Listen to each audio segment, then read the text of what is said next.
sports. We are the North. We are the West. In one corner, Joey Gallo. This Las Vegas slugger is known to deliver some of the longest home runs in the game today. And that ball's hit well. Demolishing baseballs with a power punch. In the other corner, Chris Davis. This Californian has landed plenty of haymakers against the Rangers. Into the seats. Davis has just hit a two-run homer. Showing off his heavy hands. Chris Davis, that one is gone. This home run duel is a heavyweight title bout. Rangers baseball is presented by Shiner Light Blonde. It's light, done right. And we are back in the East Bay this afternoon. Second game of this three-game series. The Rangers and the A's. Beautiful sunshine at the Coliseum. Welcome in, folks. Great to have you with us this afternoon. I'm Dave Raymond alongside Mr. Ranger Tom Grieve, and we talk about the big home run hitters for both these teams. And we saw plenty of power last night in the opener, an A's 8-4 victory over the Rangers. But let's start with starting pitching of this one, Tom. Kind of an interesting matchup this afternoon, and we'll start with the Oakland's starter, a guy who's been around the block a little bit, in Edwin Jackson. Yeah, you know, Edwin Jackson's been around the block. He's in his 16th season. He's with his 13th team, but he's only 34 years old. He's probably pitching as well right now as he ever has. In 13 starts, he's 5-3 with a 2.91 ERA. In his last 7 starts, he's 4-1 with a 2.06 ERA. But against the Rangers, it hasn't gone quite so well. In 2 starts against the Rangers, he's 0-1. His ERA is over 9. The Rangers have hit .368 against him. They've hit 3 home runs. If you take away the 2 starts against the Rangers, then Edwin Jackson in his other 11 starts would have an ERA of 2.06. So it's a nice season for him. Started out in the minor leagues, but pitching like a pure veteran right now. And not much that he probably has not seen in his 16 years in the big leagues. And the guy he's squaring off against today, Yohander Mendez, still very new to the thing. He's very new to it. He came into the season ranked by Baseball America as the Rangers' 5th best prospect. The early returns in the season weren't very well, didn't go very well for him. He struggled. He had a call up to the big leagues. He got sent back, and when he got sent back, the Rangers sent him all the way to A-ball. He graduated to AA, then AAA. He made progress, and in his last start, he showed the results of the plan. He pitched 6 shutout innings against Minnesota. He only threw 79 pitches. The next couple of weeks are very important for him. He'll get 3 or 4 more starts. Very important for the Rangers as they try to evaluate him. Okay, well, last night we started things off by talking about Chris Davis. He's been very good against the Rangers over the years. Rangers slowed him down last night, but Ramon Laureano seemed to pick up right where he left off. Yeah, he's another good young prospect that the Rangers are seeing to go along with Matt Chapman and Matt Olson. Against the Rangers, he's had 4 games. In 2 of those games, he's hit 2 home runs. He had a leadoff home run last night. Out of those 4 home runs, a couple of them have gone well over 430 feet. He's a terrific defensive player in center field with an outstanding arm. And I think as the years go by, when you look at the trade that brought him here, the A's are going to feel pretty good about it. I think they probably already do. Well, one of the other guys we talked about with a big power, Joey Gallo, hit 1 last night for the Rangers, and that 35th home run of the year puts him in some interesting company. We'll spotlight that when we come back. Rangers baseball is brought to you by Ford. Visit your local Texas Ford dealer during the Ford SUV season. Ford is the best in Texas. Shiner Light Blonde, it's light done right. And by Southwest Airlines. Low fares, no hidden fees. That's transparency.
Low fares, no hidden fees.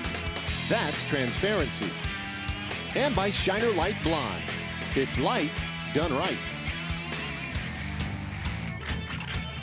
Well, it's time for our Shiner Light Blonde Spotlight. We talked about Joey Gallo. Hit his 35th home run yesterday. And Tom, that's before the age of 25, not many consider they've done that. No, let's take a look at the players, active players with multiple seasons of 35 home runs or more before the age of 25. And Joey's in pretty fast company. Albert Pujols has 3 of those seasons. Manny Machado, Mike Trout, Giancarlo Stanton, each have 2 along with Joey Gallo. So we saw some lists regarding Adrian Beltre and the all-time lists that he's chasing. This is pretty nice right here for Joey Gallo this early in his career to be on the same page with some of those great players. Well, just getting loose in the dugout. I assume that feels good, by the way. All right, we are just about set to go. So let's take a look at our Southwest Airlines starting lineup for the Rangers. Chu leading it off in left field. Rougned Odor at second base. Elvis Andrus at short. In the middle of the order, it's Mazzara, Beltre the DH, and Profar at third. Gallo at first, Chirinos catching, and Delano DeShields in center field rounds it out. And for Edwin Jackson, we'll take a look at the Shiner Light Blonde pitch arsenal.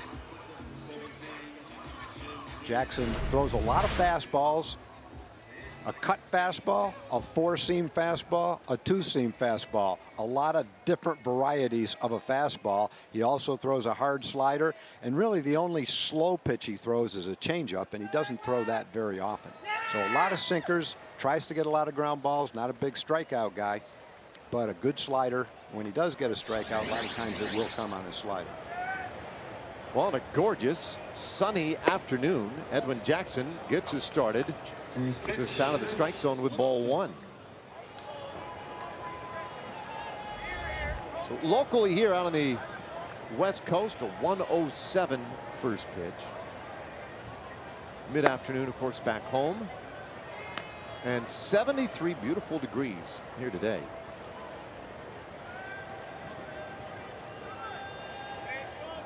Two balls, no strikes to Chu, who continues to find his way on base. A 383 on base percentage.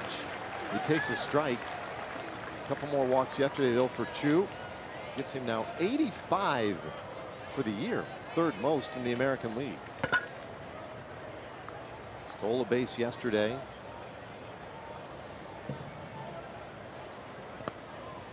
He takes a ball. It's 3-1. Edwin Jackson, you mentioned it, 16 years in the big leagues, 13 different teams. And that is a major league record. And Octavio Dotel have tied for the most teams played for in a big league career. And Chu watches ball 4, and a great start to this one this afternoon. So Jackson well traveled, and it's good company in that regard. Bartolo Colon in 21 years has pitched for 11 teams. Jackson compressing 13 different teams into his 16 seasons. Oddly enough, they've never been teammates. Now that is odd. They probably just missed each other a couple of times, though. I mean, they had to have. Yeah, the other thing about Jackson, he's done all that. He's only 34 years old. He got to the big leagues as a teenager with the Dodgers, just starting out. Odor fouls off the first pitch. Yeah, tomorrow will be Edwin Jackson's 35th birthday, and will also be the anniversary of his big league debut. He debuted in 2003 with the Dodgers, and that was his 20th birthday. So that's the guy, and talk about a guy also, by the way, pretty adaptable, because he made his way quickly to the big leagues, and a guy who was drafted as an outfielder made the change and got to the major league level in a hurry. Jumps ahead of Odor here, 0-2. Edwin Jackson, when he was playing high school ball in southern Georgia, was an infielder, and then it was getting pretty crowded with his high school team, so he moved to the outfield. I want to say it was his senior year, and he wasn't really on anybody's radar. Scouts weren't really paying attention to him, weren't concerned about his future until they saw him playing center field and field a ball and then throw a strike to the plate. And they said, there's something about this guy might be worth paying attention to. Later in that same game, another ball out to center field, and he throws a guy out at third. And scouts immediately jumped on that. Dodgers drafted him out of high school, as we mentioned, as an outfielder. And in a very short period of time, asked him to transition to pitcher. And a year after making that transition, he was in the big leagues.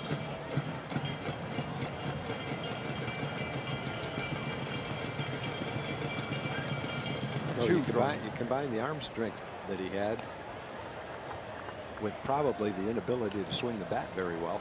Well, you have a pitcher. Yeah, that is always kind of the other side of that story, right? Is the guy maybe wasn't producing offensively. Yeah, I think a scout is a lot quicker to wonder if a guy could pitch when he can't hit than he is if he's a very good hitter. Like, no one's wondering if Ramon Laureano is a good pitcher right now because he's hitting 300. But despite the great arm that he has displayed already, Odor strikes out, one away. Take a look at the A's defense, brought to you by Jack in the Box. Chad Pinder, Steven Piscotty on the corners, and Ramon Laureano, who we were just talking about with a good arm, is in center field. The two Matts, young players, Matt Chapman. Matt Olson is not at first. I take that back. Mark Canha is at first. Marcus Semien, J.D. Lowry up the middle, and Jonathan Lucroy is the catcher. One out here. Chu still at first base. Here's Elvis Andrus. Elvis was 1 for 5 yesterday.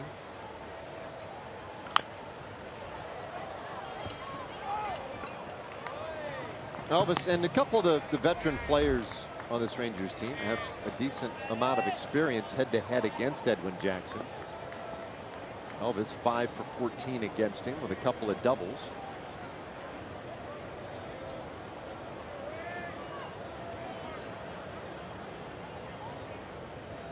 For a lot of Jackson's career, his fastball was mid-90s as far as velocity goes. Not quite that now, but judging by the results, the velocity is plenty good enough. When you combine it with the location, the movement, different varieties of fastball that he throws, the cutter along with the slider. But he's always had the kind of arm where a team has always wanted him, yet at the same time you look back and say, why hasn't he been able to stay with one of these teams a little bit longer, and why has he been with so many teams? I think it's often as not, it's probably because some other team sought him out and made a trade for him, not that someone was trying to get rid of him. No, and sometimes maybe you're less likely to pour a lot of money and resources into a guy who doesn't light up the radar gun as a right-hander in particular. I think teams are more willing to be fanatically interested in hard throwers from the right side than they are guys who have maybe mid-range average type stuff. But Jackson, as you point out, a lot of teams also probably sought him out. His manager Bob Melvin was asked, this was several weeks ago, was asked about Bartolo Colon, as Bartolo was right on the cusp of a major accomplishment in his career. And he spoke glowingly about Bartolo. Strike 3 called on Andrews, 2 away. But then he followed it up by saying, he didn't have a whole lot of experience with Bartolo, and said, Edwin Jackson's very similar. Just a fun, good clubhouse guy. People seem to gravitate toward him. Said again, I would not have known that. It's not exactly something that I was aware of. So you can tell he walked into our clubhouse and it became immediately evident. He's a real good teammate, good clubhouse guy. And Bob Melvin raves about Edwin Jackson. So that's definitely then not a reason why he's changed teams. Sometimes guys aren't that kind of a player, and teams are looking for ways to find them a new team. That's definitely not the case with Jackson. But the A's have also had some success this year acquiring other pitchers without excellent velocity. Trevor Cahill, Mike Fiers, both of those guys have been key components to the success the A's have enjoyed. 2 starting pitchers. In Cahill's case, he was available pretty much right up until the middle of spring training. Mazara bounces one over to the right side of the infield, and charging it is Simeon, who makes the play easily, and the inning is done. So the Rangers got a leadoff walk, but couldn't do anything with it.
Bottom of the first inning in Oakland, and the A's, their starting lineup today: Ramon Laureano in center field, Chapman at third, Lowry at second base, Davis, Piscotty, Marcus Simeon, the shortstop, bats sixth, Mark Canha, Chad Pinder, and then the catcher Jonathan Lucroy rounding things out for the Oaklands. 85 and 57. They are 3.5 games back of Houston in the West, and Yohander Mendez misses outside to Laureano, ball 1.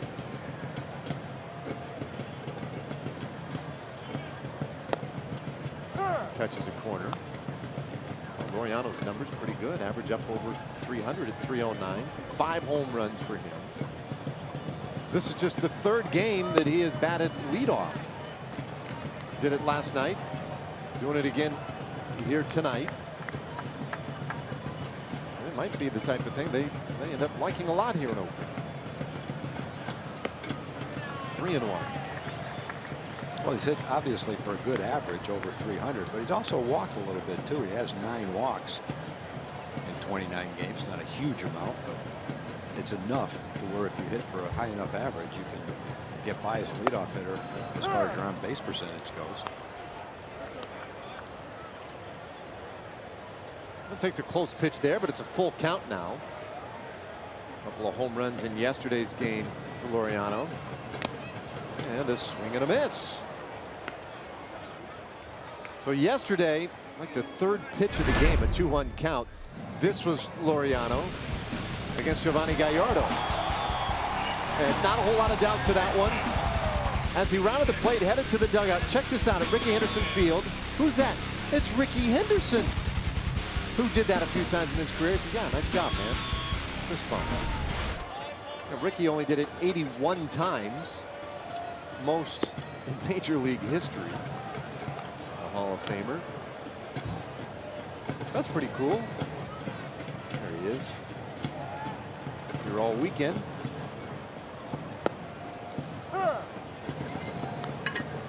One to Matt Chapman. It's also pretty cool for a player to have a field named after him. Ricky Henderson Field. It's pretty good. Yeah, he was some kind of stud.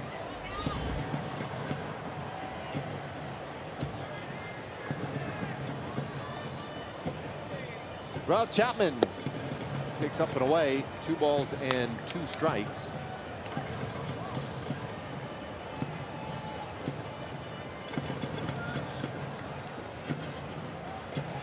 One for 5, drove in a couple of runs yesterday. Slow roller toward third. Bare hand Profar, and a beautiful throw to get Chapman. Not easy to impress Chapman, who does that so well at the hot corner himself, but Profar turns in a Chapman-like play. Yeah, this was not an easy play to barehand because the ball was not coming to a stop. That ball's still bouncing and still going fairly hard. So it's extremely difficult to catch that ball in your bare hand and get a quick enough grip on it to throw it accurately all the way across the diamond. So that was a beautiful play. Whether you're Matt Chapman or anybody else, you'd be pretty proud to make that barehanded play on that type of a chopper down the third baseline. You'd be able to make an accurate throw. Really nice. Strike in a Jed Lowry, 1-1 to count. Lowry, switch hitting second baseman. 273 average. You see the power numbers for Lowry. Really been a nice year for him. 35 doubles. And ahead here, 2-1.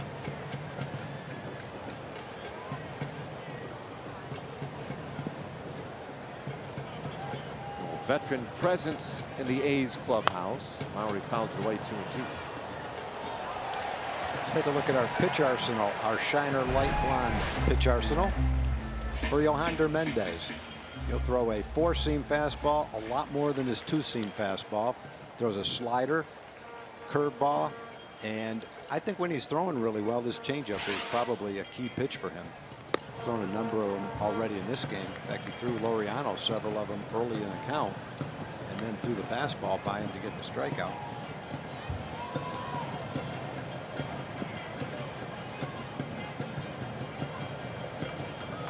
3-2. Lowry fights off a close one.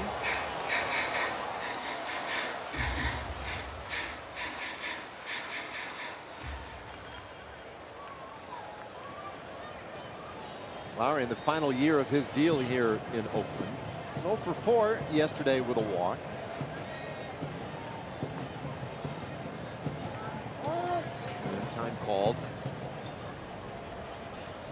Last year, Lowry had a big season, 49 doubles, and that is a club record here. 14 home runs for him.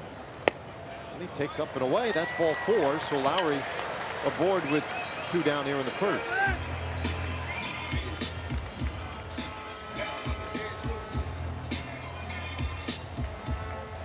Running in the fourth position, designated hitter, number 2, Chris. So Yohander puts a base runner on ahead of Chris Davis.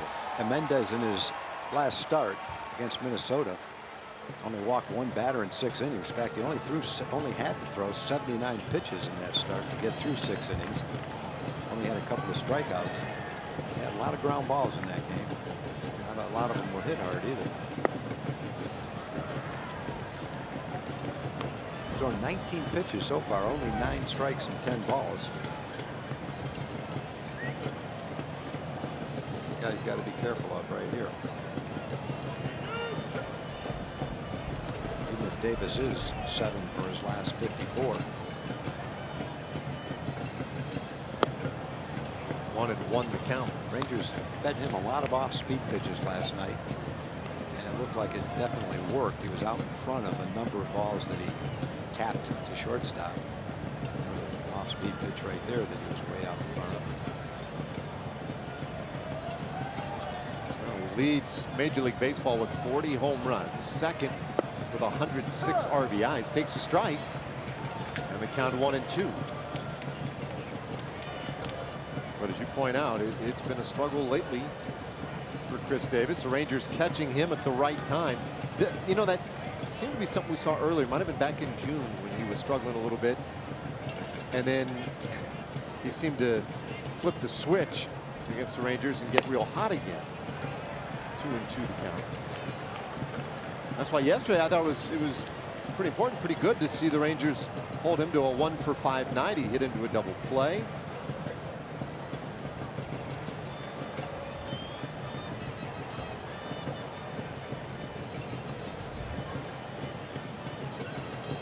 2-2. It's a little bit tight.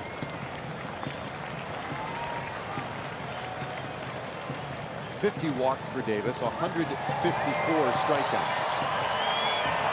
That is not an outrageous number, really, considering the power he generates, at least in today's age and the way we play the game.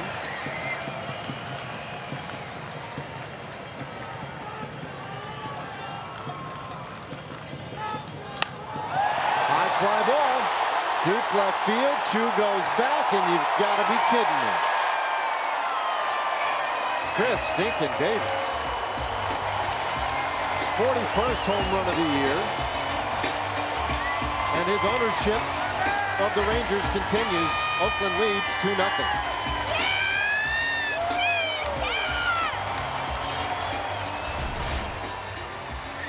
Well, you got a fastball up, which he can obviously handle very well. Well, Mendez got the strikeout, got a little tapper to third base. And then what? And one of the things that hurt him was walking Lowry. He'd much rather face Davis to lead off the next inning than let Davis hit in the first inning after the walk. Pitched him carefully. Came in with a strike up in the strike zone. And again, it doesn't matter if Davis is 7 for 54 or 27 for 54. If you make a bad pitch to him, or a pitch that he can handle, that's what can happen. 41st home run, most home runs in Major League Baseball. He is truly amazing to watch. 43 home runs last year, 42 home runs the year before that. And there's a lot of great history with the A's, and not just in Oakland. We'll go back to Kansas City, go back to the Philadelphia A's, and some of the incredible hitters that they had over the many years of this franchise's history. Jimmy Fox, the only other A who has gone 3 straight years with 40 or more home runs. Not McGuire, not Canseco. Jimmy Fox and Chris Davis.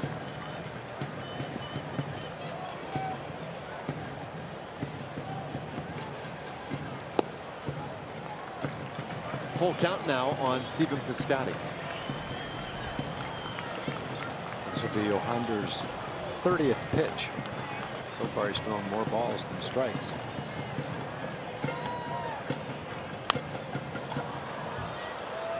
Count stays full on Piscotty. Stephen Piscotty, 22 home runs this year and 72 RBIs. Let's go, Steven! And while we do tend to pay a lot of attention to Chris Davis for a number of obvious reasons, there are some other threatening bats in this lineup. Piscotty's, especially lately, has been one of them. This pop-up out into short right field that will end the inning. Oakland gets the first 2 of the game on a Chris Davis home run. We go to the second.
packed crowd here at the Coliseum. Pretty rare that you see it filled up, although they've done it a couple of times this year. Adrian Beltre leading things off here, and Adrian Beltre takes on Edwin Jackson today by AARP, and look at those numbers, a .474 average against him in his career, an OPS over 1,000. Beltre, I mentioned there are a handful of veterans who have pretty good numbers against Edwin Jackson. Adrian right there at the top of the list.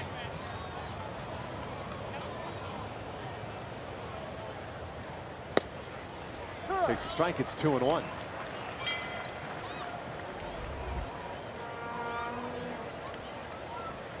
Oh, Adrian back in double digits with home runs, has 10 of them now. And he's been swinging one of the hotter bats lately, a double yesterday, a couple of walks. Adrian's hit in 6 straight, and he's hit for some power, 3 home runs in the last 6 games.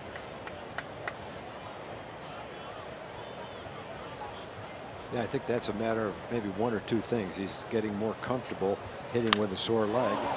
Well, this ball blasted out to left field. It is gone! A home run by Beltre. And that one didn't take long to get out of here. A solo shot to start the second. And it's 2-1. So he's either becoming more comfortable hitting with a sore leg, or the sore leg is starting to feel a little bit better. It's difficult to generate power without having strength in your legs to turn on the ball, and your legs help to generate that power. And with a hamstring injury, it's tough to do that. And Adrian was making pretty good contact, but wasn't driving the ball. Recently, though, in the last week, he has started to drive the ball, which I think might indicate that that hamstring injury is at least feeling a little bit better right now, allowing him to do that. So Adrian gets things started for this Rangers offense. Jurickson Profar now takes ball 1. We saw Beltre pass Ty Cobb last night on the all-time extra base hits list.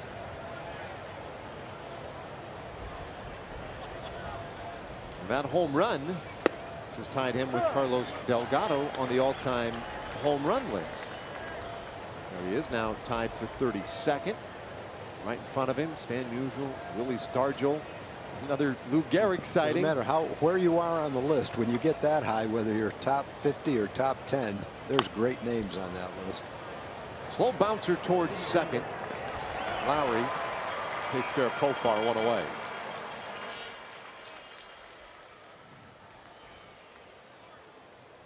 And we've run out some pretty big names. I would have thought Lou Gehrig had 500 home runs. I guess I probably knew that. I've seen that list 100 times, but no, I'm with you on that. 490 plus is a bad number, but as great as he was, I guess the fact that his career was cut short by several years probably is the reason why he didn't have 500 home runs. Now bouncer foul by Joey Gallo for strike 1. Lou Gehrig, his career, I don't know, really took a downward trajectory in 1938. He was 35 years old at the time, and that's when you started to see a pretty precipitous drop off in the numbers. The next year would play in 33 games and was out of the game at age 36. And passed away before his 38th birthday. And I figure Beltre has already outlived Lou Gehrig. Gehrig was out of the game, and of course his life cut short by ALS, a disease most of us know by his name, Lou Gehrig disease. And it's just a shame because, you know, he had those years where he was driving in 150 plus runs a season, hitting 48, 49 homers a year. He also looked like the kind of guy that probably would have aged well because he was in great shape. So there's no way of knowing, but chances are, had he not contracted that disease, that over a 3 to 5 year period, he would have added some significant numbers to his resume. Yeah, by all rights, clean living. I mean, he was not a guy who was out running around town like his teammate Babe Ruth used to.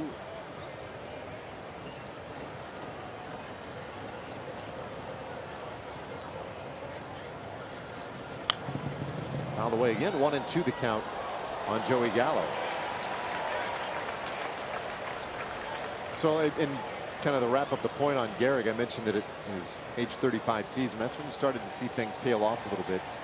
When he was 34 years old in 1937, not his greatest year, but 37 homers, 158 RBIs. He's getting on base at a 473 clip. There's a swing and a miss. Gallo strikes out. 2 away here in the second inning.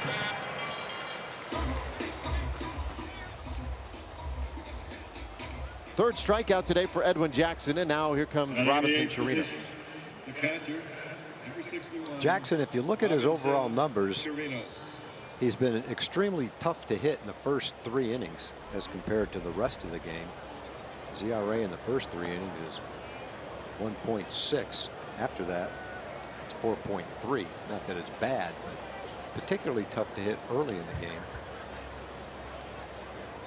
which I guess in today's game might make him a candidate to pitch after an opener. Yeah, he's one of the very few on this A's team who does not have to piggyback off an opener these days. They're running kind of a 3-man rotation at the moment. 1 strike pitch. That one is inside. 1-1 to Chirinos. This is an A's team right now. Kept pace with Houston yesterday. They're 3.5 back of the Astros in the division race. They have the second wild card currently, and they actually added to their lead in the wild card race last night as Seattle lost again. And Bob Melvin going about it very unconventionally, at least in terms of the way he's trying to get this team to the finish line. They've got a 6.5 game lead on the Mariners. Their thoughts right now are catching the Yankees for the top wild card spot or winning the division. And they're doing it without a full 5-man rotation. Ball and 2 strikes on Chirinos. 17 home runs this year for Robbie, 58 RBIs.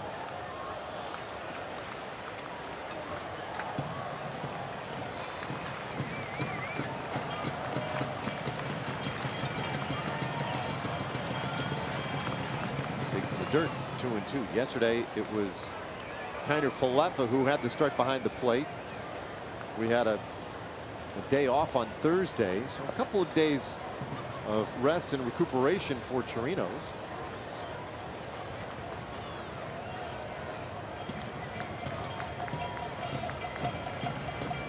Well, hopefully that does him right. He was 5 for his last 36 in the last 13 games, so maybe he needed a little 2-day break.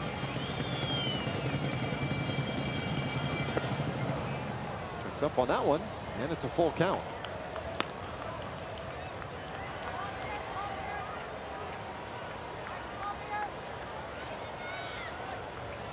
Yeah, so far neither pitcher is exactly pounding the strike zone with strikes. Jackson's going to end up throwing quite a few pitches. This will be his 36th pitch.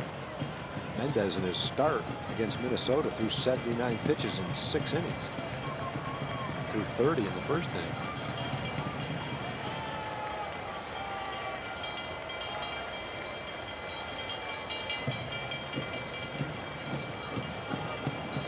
Well, the 3-2. Chirinos got underneath it a little bit. Pender ranging toward the line, fighting with that sun. And that will end the inning. But the Rangers get one back. They've played 1.5. It's a 2-1 ball game.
by New Braunfels Convention and Visitors Bureau. Shin-Soo Choo moves over to left field. Delano gets the start in center. Nomar is in right field this afternoon. On the infield, Jurickson Profar made a beautiful play earlier at third base. Elvis and Rugi up the middle. Joey Gallows at first base, and Robinson Chirinos is the catcher. All right, so Mendez, who gave up the 2-run homer to Chris Davis in the first inning, had an opportunity there to watch his team get one back. And now let's see if he can return the favor by a nice, quick, scoreless bottom of the second inning. Simeon, Canna, and Pinder, the hitters. And the first offering in there for a strike to Marcus Simeon.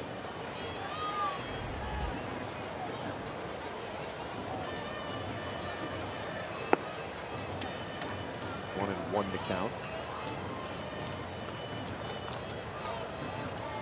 We make this point of this observation every now and then when we face the Oakland A's, because I think most people at this time are pretty familiar with the way the Rays, or rather the Oakland A's run things. And yet it still never ceases to amaze me that Marcus Simeon is the longest tenured Oakland A. That every time we see him, that crosses my mind that he's the veteran. He's the guy who's been around the longest. 5-year big league veteran. And he pops this one out into shallow right field. Odor out there. And he makes the play, one out here in the second. Well, it is what we call Fandemonium. Rangers fans get $1 tickets, $1 parking, and $1 hot dogs for the 105 day game on Wednesday, September 19th. All courtesy of 105.3 The Fan. It's the Rays and Rangers last dollar hot dog day of the season. Use the online coupon code 1 at TexasRangers.com/specials, and we'll see you out there for a little Fandemonium. Canna, first time we've seen him in this series. Did not play yesterday. A little tapper back to the mound, just past Johander. Nice barehand by Odor, and he gets Canna for the second out of the inning. And that's two great barehanded plays by the Rangers here in the first 2 innings. Yeah, and they're both the kind of plays that aren't easy to barehand because the ball is still rolling quickly. Most barehanded plays come on really slowly hit balls, but that's a lot like the one that Jurickson had to field. A ball that was still going pretty rapidly and also was taking a little tricky hop. And both Jurickson and Rugi picked it each time and made good, strong, accurate throws after they did it. In the second inning, the Rangers have already provided Johander with some pretty nice defense on ground balls. And he's the kind of pitcher that needs to depend on good defense. He's not an overpowering strikeout pitcher. Let's see if the Shields can track this one down at center. He does. Great running play, headed straight back to the wall. And the inning is over, and Mendez does answer with a quick and scoreless bottom of the second.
and supreme.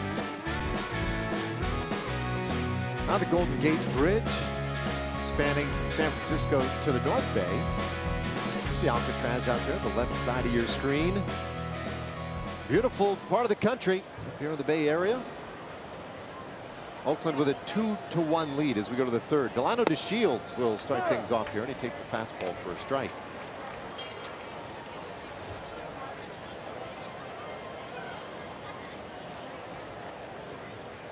So Delano will start today in center field. Just made a real nice play a moment ago. And just off the disabled list, was activated last Saturday. 1 for 4 in the 5 games since. This will be his 3rd start since coming off the DL.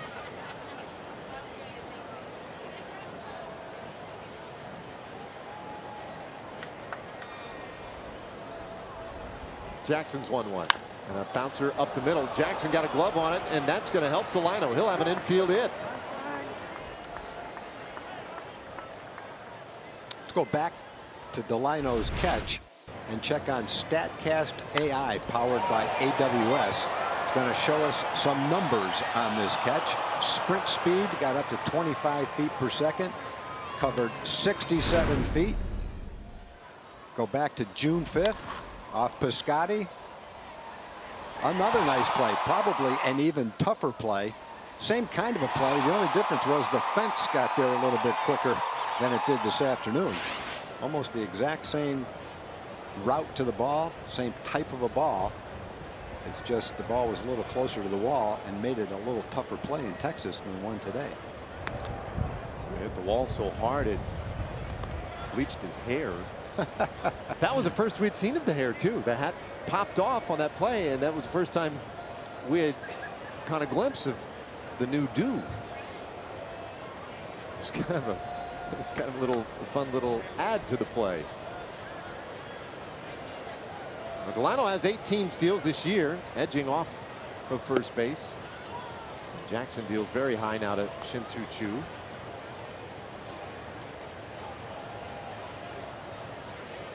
Choo walked in the first inning. The Rangers left him there. Walked a couple of times yesterday.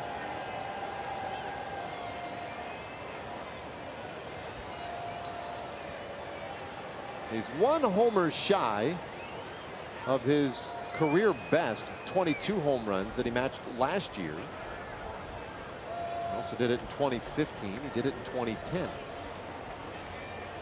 He's sitting on 21 home runs so far here in 2018.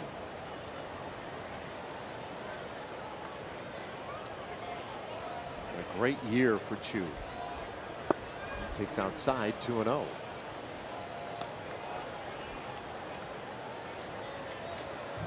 Choo's first ever All-Star selection this year. To Washington, D.C. for that one.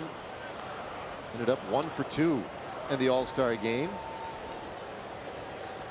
And of course, the big story this year for Choo was that 52-game on-base streak. It spanned better than 2 months, mid-May past mid-June. Boy, Delano had a huge lead. And Edwin Jackson, that was a nice move.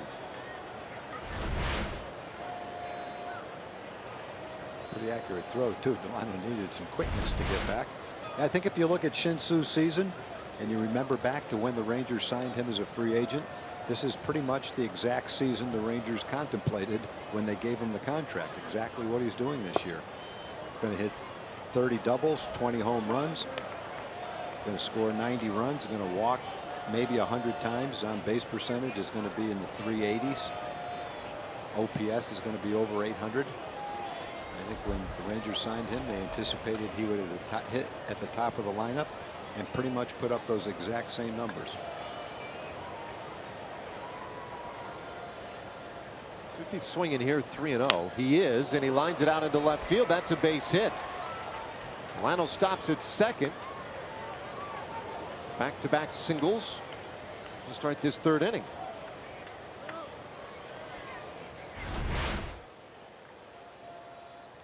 Well, pretty much what you want to do with that pitch. Not a perfect pitch to hit when you're that far ahead in the count. But the result was pretty nice. Pitch away, drives it away, line drive. He's trying to get a big inning here against Jackson. They've touched him up pretty well in the 2 previous starts he's had this year against the Rangers. His ERA is over 9 in those 2 starts. Jackson started out the season with Washington and went to AAA. And as is the case with many veteran players who agree to a minor league contract. Way inside, this one scoots away. Both runners will move up. DeShields now at third base and Chu out to second. The goal of every minor league player is to get to the big leagues, either to the big leagues or back to the big leagues. Take a look at this pitch, and it's definitely a wild pitch. Saw Lucroy make a play on a ball like that last night, where he had to reach across his body and short hop a ball, and that was with a man on third base. Saved a run. But a veteran player will agree to that contract and then get an out clause in his contract on a certain date. If the team he signed with doesn't recall him to the big leagues, then he has the right to become a free agent. That's what Jackson did on June 1st. He opted out of his contract with Washington, signed with the A's, and pretty quickly got to the big leagues and done a nice job for them. 1-1 on Odor, who struck out in the first inning. Yeah, he's say Edwin Jackson has been a really important piece for Oakland this year. This is his 14th start. And, you know, pitchers have their records, their ERAs, etc. One of the things that can be sometimes instructive or interesting to look at is just the team record. Well, the A's are 10-3 in Edwin Jackson starts this year. 10-3. That's, you know, that's pretty good. We've talked about the numbers he's had against the Rangers not being real hot. Rangers have, by and large, hit him pretty well. But outside of that, Edwin Jackson's been a real valuable pitcher for an Oakland team that was in dire need of some starting pitching. Odor hammers this ball, but foul. 1-2 the count.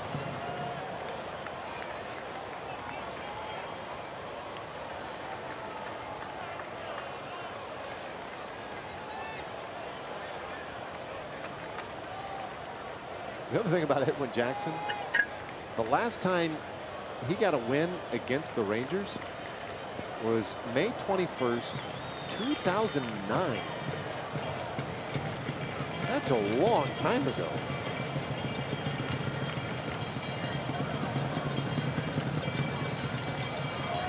He leads today 2-1. Odor gets a piece of another one, and that will continue.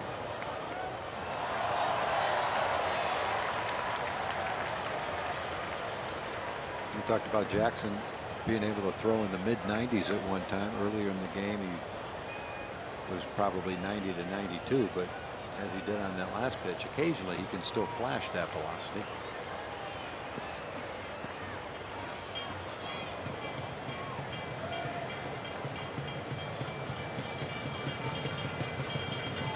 Well, he's in a bit of a tough spot. One of his own creation. Infield hit to DeShields. Chu with a count 3-0, singled to left field. Then a wild pitch moved both of them into scoring position. There they are. Odor right now doing pretty good battle with Edwin Jackson.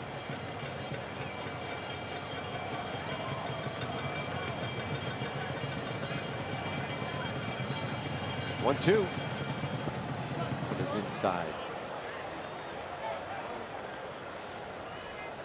All right, now our Kubota power stats are with regard to Edwin Jackson, who, you know, in 70+ innings pitched now. If you want to take 70 innings as the baseline for qualification, he would be 7th in ERA, 7th with a .212 batting average against, 10th with an opponent's OPS of .651. You have to use that minimum 70 pitches or 70 innings just to get Edwin Jackson in the conversation. He came into today's game having thrown 74 1/3 total innings.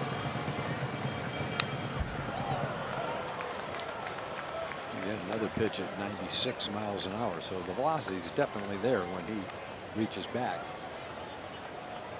And in this kind of a jam, that's when you would reach it back. Just in Verlanders like that, you don't necessarily see the 96 and 97 in the first inning. But if he gets in a jam early in the game, he might rear back and show you that velocity.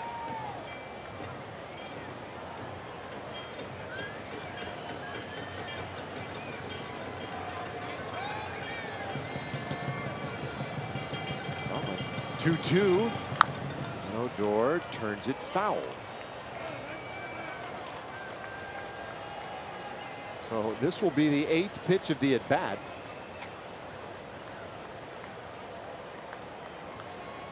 So a Rangers team that came into today's game. They walked 5 times yesterday. So they have 502 walks coming into play today. And it was second most in the American League. Only the Yankees have walked more. This is the most patient Rangers team, arguably, in franchise history. Let's see, an average of 4 pitches per plate appearance.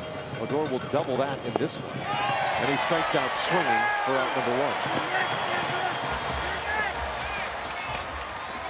Now, Rugi had a lot of good swings in that at bat. He just couldn't connect. And then Jackson kind of elevates his fastball with some pretty good movement. It tails a little bit out of the strike zone. Good velocity, and was able to sneak that one by Rugi. For Edward Jackson, that is a big strikeout. Now Elvis Andrus. They play kinda up close near the edge of the infield grass at first. Everybody else back, so they would concede the run here for an out. 0-1 on Elvis. You see the middle infielders back. Chapman deep at third.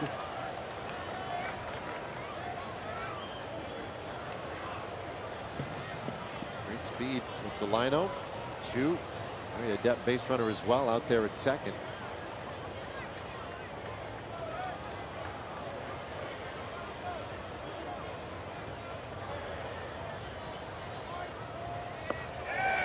To the count.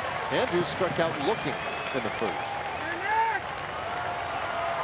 Well, he's got him to chase a couple of sliders. Mostly with fastballs to Rugi. It's kind of a tough situation to be in 0-2. Fooled on 2 sliders, but in the back of your mind, you've seen the good fastball that he's featured in the at-bat right before it. And you're on deck watching the at-bat that Rugi had.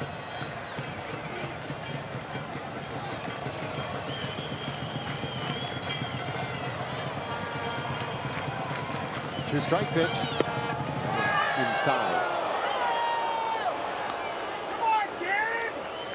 What are you looking for?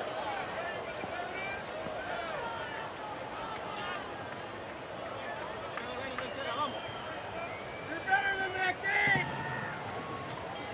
Jackson already with 4 strikeouts. He has issued just the 1 walk. In the dirt. 2-2. Boy, are the pitches starting to pile up on him.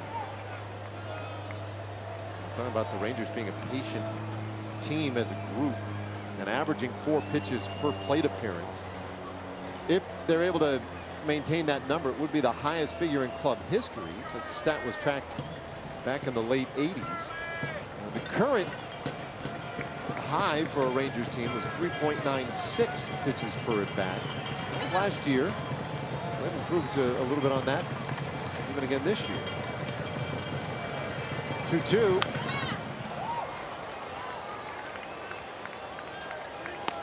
Andrews stays alive.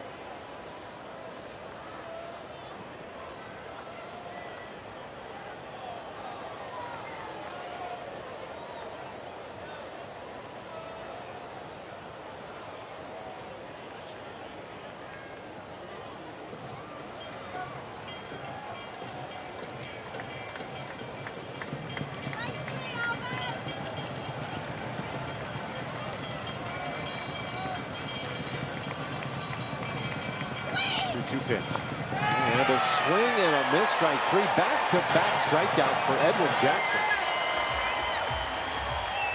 Ooh. All right, time for a Chevy game break. Let's check in with Dana Larson.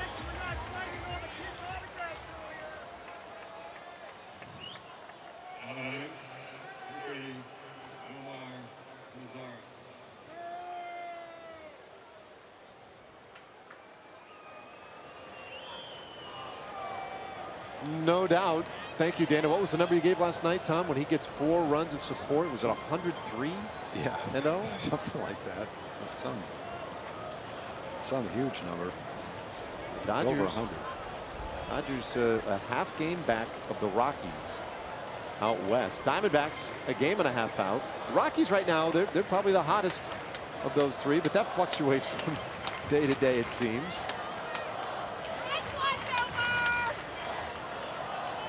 Nomar Mazara. He swings and misses at strike 1. Jackson in the first inning walked Chu. Won't call that a jam, but man on first and nobody out. And then struck out Odor and Ruby. This inning was a little bit different. Second and third and nobody out. Struck him out again. Won't see Elvis have many at bats where he waves at 3 pitches out of the strike zone. Pretty good indication that Jackson's pretty tough to hit so far in this game. Mazara hits this ball hard out to center field. That one carrying well, and it will go all the way to the fence. DeShields in. Chu scores easily. And Nomar with a 2-run double puts the Rangers in front for the first time this weekend. It's 3-2. Boy, that's about as smoothly as you can swing at a ball and have it jump off your bat like this. He just kind of reached out and stroked a pitch down in the strike zone. And that ball shot over Laureano's head. He didn't get a perfect jump on it, but it didn't matter. That ball was over his head before he knew it. I don't think he could have caught it no matter what kind of jump he had, but I also think he was a little bit surprised by how quickly that ball went over his head and where it ended up. Not that easy to drive a ball that hard, that far on that kind of a pitch with such a smooth swing. And Nomar, he had a base hit yesterday. I guess it was the 8th inning. Wasn't it Nomar? It hit the liner, and then once it hit the grass in the outfield, just that's one. Well, the one he hit yesterday was right over the third baseman's head, a line shot down the left field line. Which the unusual thing about that, I think, was that a left-hand hitter hitting it to the opposite field, right down the opposite foul line, could hit a ball that hard. No, that was Joey Gallo last night that hit that ball. That wasn't Gallo. Yeah, if that's the one you were thinking about. That's what I'm thinking of. Yeah, that was Gallo, I think, that hit that ball. Yep, you're right.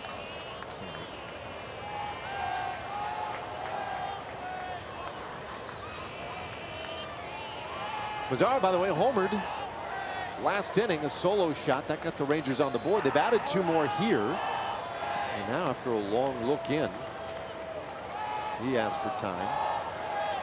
We talked about his really good numbers against Edwin Jackson last time up,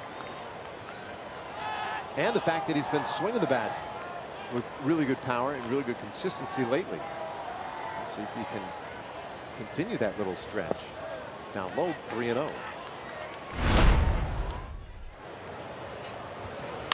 got a fastball inside part of the plate. Exit velocity 105, launch angle 25 degrees.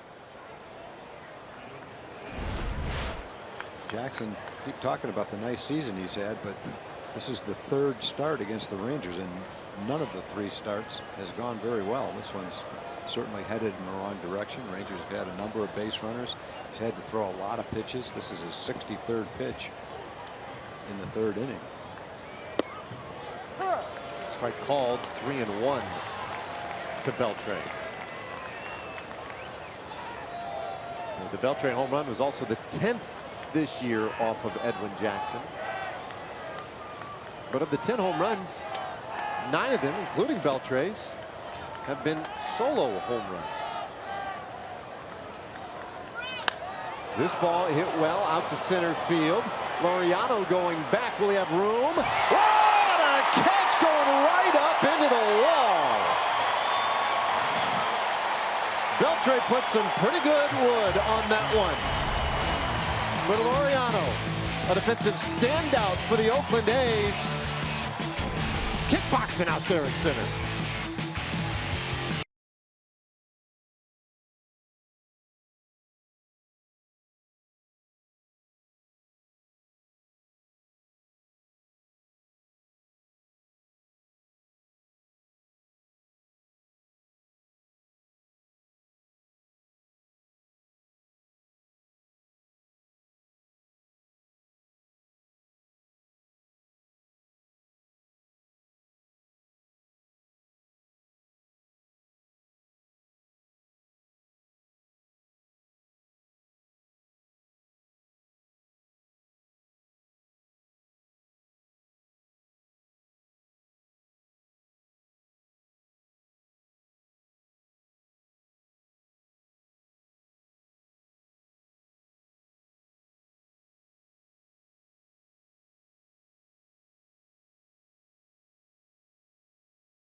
Let's check out Ramon Laureano and some of the plays he's made this year. There's a play earlier, Willie Mays type catch up against the center field wall. This one is in Anaheim. Long catch, a catch on a long ball, a long throw, and a double play. Showed his arm strength. Here's a rocket throw to third base to nab a base runner, and then of course the one he just made up against the wall. He's shown his range in the outfield. He's shown his accuracy with his arm, and he's shown his arm strength, let alone the fact that he's hitting over 300. He's only been here for 80 at bats, but he's already hit 5 home runs. This one's just spectacular. Up against the wall. He gauged it all the way. He got to the warning track, took another look at the wall, knew where it was, took the jump into the wall, and then reached out and made the catch. Anytime an outfielder makes a ball up against the wall when he's going full speed, those are the pitches with catches with a high degree of difficulty. There's some that, are rated higher, maybe because they take a home run back. But the type of play that he just made, those are the ones that are hard to make for an outfielder.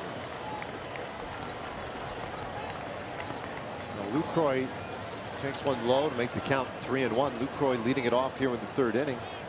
And then Laureano will get a chance to swing it again. He's an exciting player to watch, that Ramon Laureano. 3-1.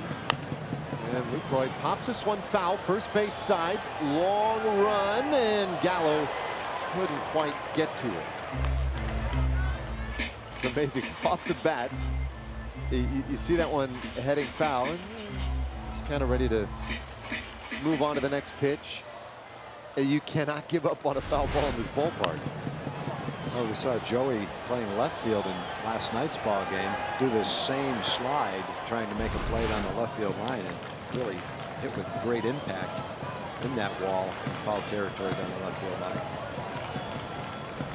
Almost had the same situation there. 3-2 from Yohander, and it's fouled back. Laureano's only been up in the big leagues since his recall for about 30 games, roughly about a month. And the Rangers have seen a pretty good number of those games. And in those games, we've seen him hit the long ball, a couple of balls over 430 feet. And we've seen him play some nice center field, too.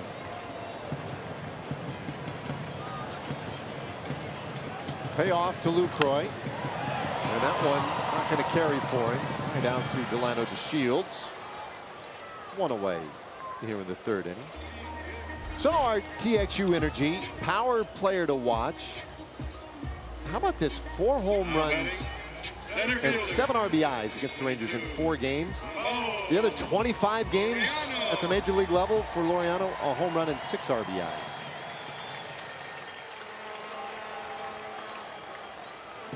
I think he's got a little Chris Davis in him.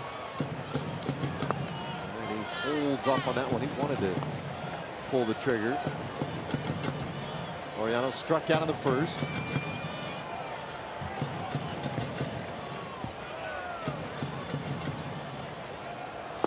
And the one thing impressive about the 3 younger players for the A's, Olson, Chapman, Laureano, is they both, all 3 of them show promise offensively for sure, but all 3 of them show outstanding defensive ability as well. So they're not just offensive players, they're well-rounded players who bring a lot to the table offensively and defensively.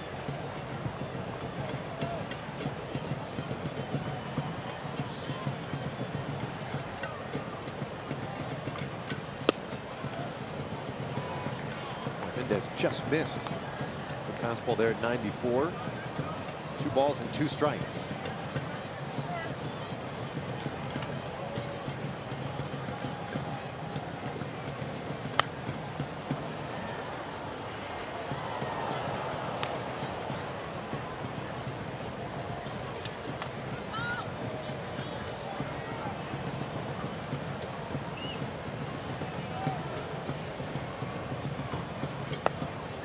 Full count. Laureano, we mentioned yesterday how he was acquired from Houston in a trade. Brandon Bailey, the pitcher that Houston got from Oakland. It's just a 1-for-1, a minor league transaction, so they thought at the time. Laureano strikes out, and they're 2 away. It's time for our Built for Baseball, brought to you by T-Mobile. We're going to show 2 outstanding barehanded plays. The first one is Jurickson Profar, and the next one is Ruge at second base. And the thing that made those plays difficult is that the ball had not really slowed down that much. Not only was it rolling fast for a barehanded play, but it also took a little bit of a hop and a short hop right before both players barehanded the ball. So the degree of difficulty barehanding those 2 balls was very high. And then you add to that the necessity to make a good, accurate throw from an off-balance position. And it makes both those plays exceptional plays.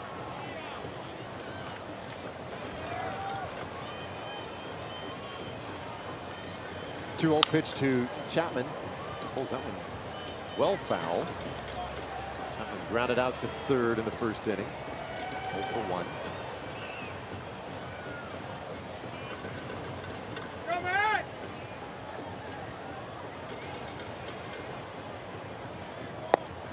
That's off the plate.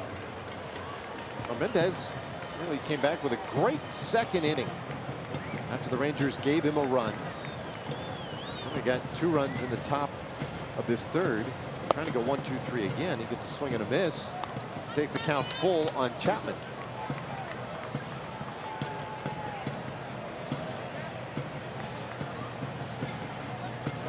Retired 6 straight. His payoff pitch popped up back behind home plate.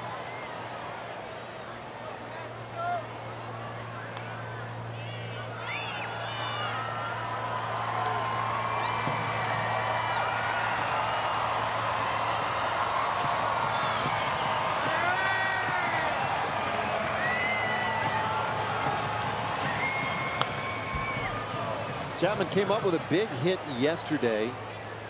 It was a 2-run single.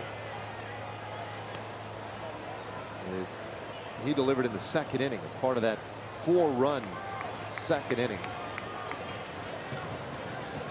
But other than that, it was a quiet night, a 1-for-5 for him. And he hits this ball straight up in the air, down that left side in foul ground. Plenty of room. And it's off the glove. Elvis was fighting that sun at a slightly better angle over there, but couldn't quite hold on to it. Yeah, it was definitely Elvis's ball. Jurickson is underneath it, but it's coming straight down on him. Elvis has a better angle, better look at it. He calls off Jurickson. and then just wasn't able to keep the ball in his glove. Sun can definitely be an issue on balls like that. That's an E6 to keep the at bat going.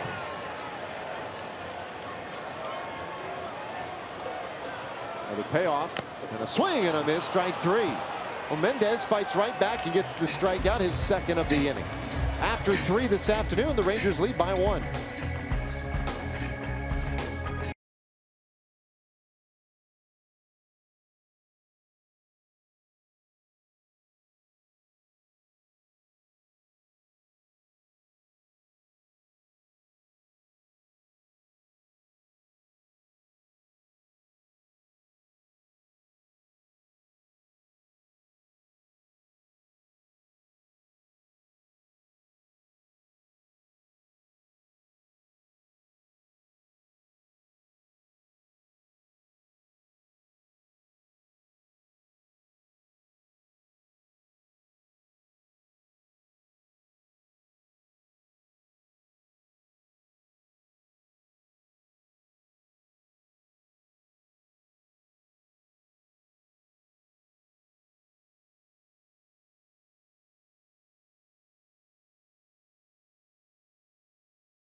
Tom taking a little ride on the cable car. We just thought we'd shoot some footage as we were heading in earlier today. That's on the other side of the bay. Here we go to the 4th inning. Jerks and Profar leading off for the Rangers. Profar, Gallo, and Chirinos.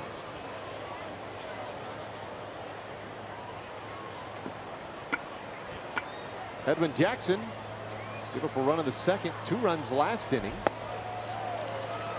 And his pitch count has climbed appreciably, closing in on 70 pitches as he works here in the 4th.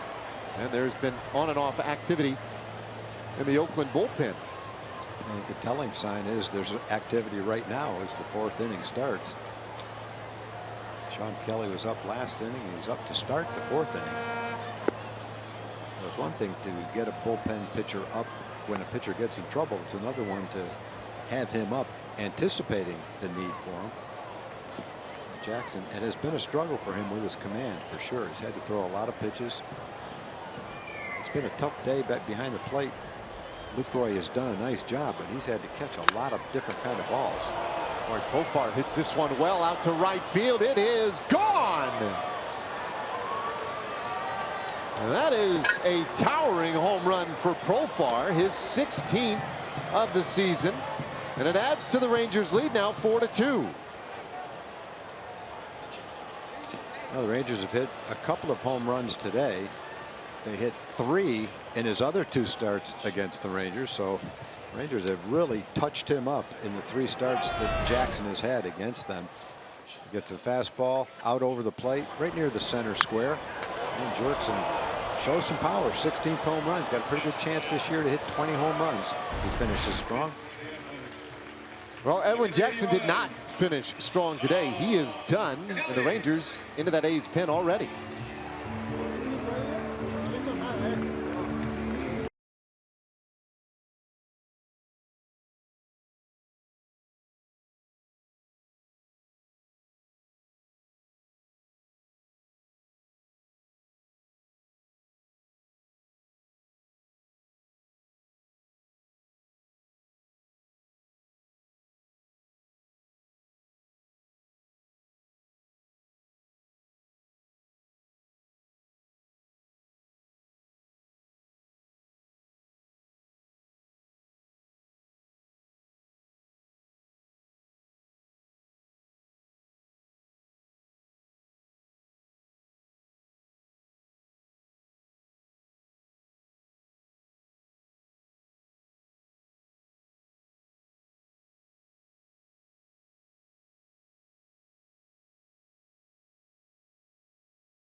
in Who's Out pitching change, sponsored by In-N-Out Burger. Obviously, the man who's in, Sean Kelly. And there's Edwin Jackson, the man who is out, and another short start against the Rangers. Yeah, this was his shortest start of the season. He's had 14 starts for the A's. That was his shortest one today. 5 home runs allowed in his 3 starts against the Rangers, and 6 in his other 11 starts. It's just one of those interesting coincidences, I guess. The Rangers have a real good feel for him. Numbers for Sean Kelly on the season. Nice strikeout to walk ratio. Opponent's average is only 188. Features a fastball and a slider for the most part.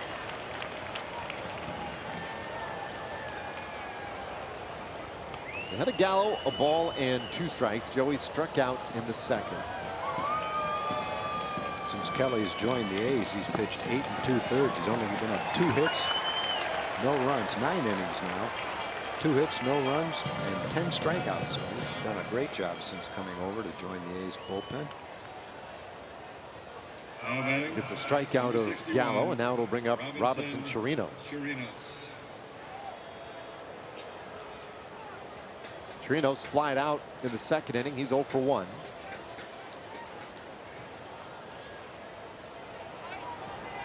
Dave, we were talking last night with all the good things going on with the A's. One of the things that's certainly a point of concern for them is their rotation right now.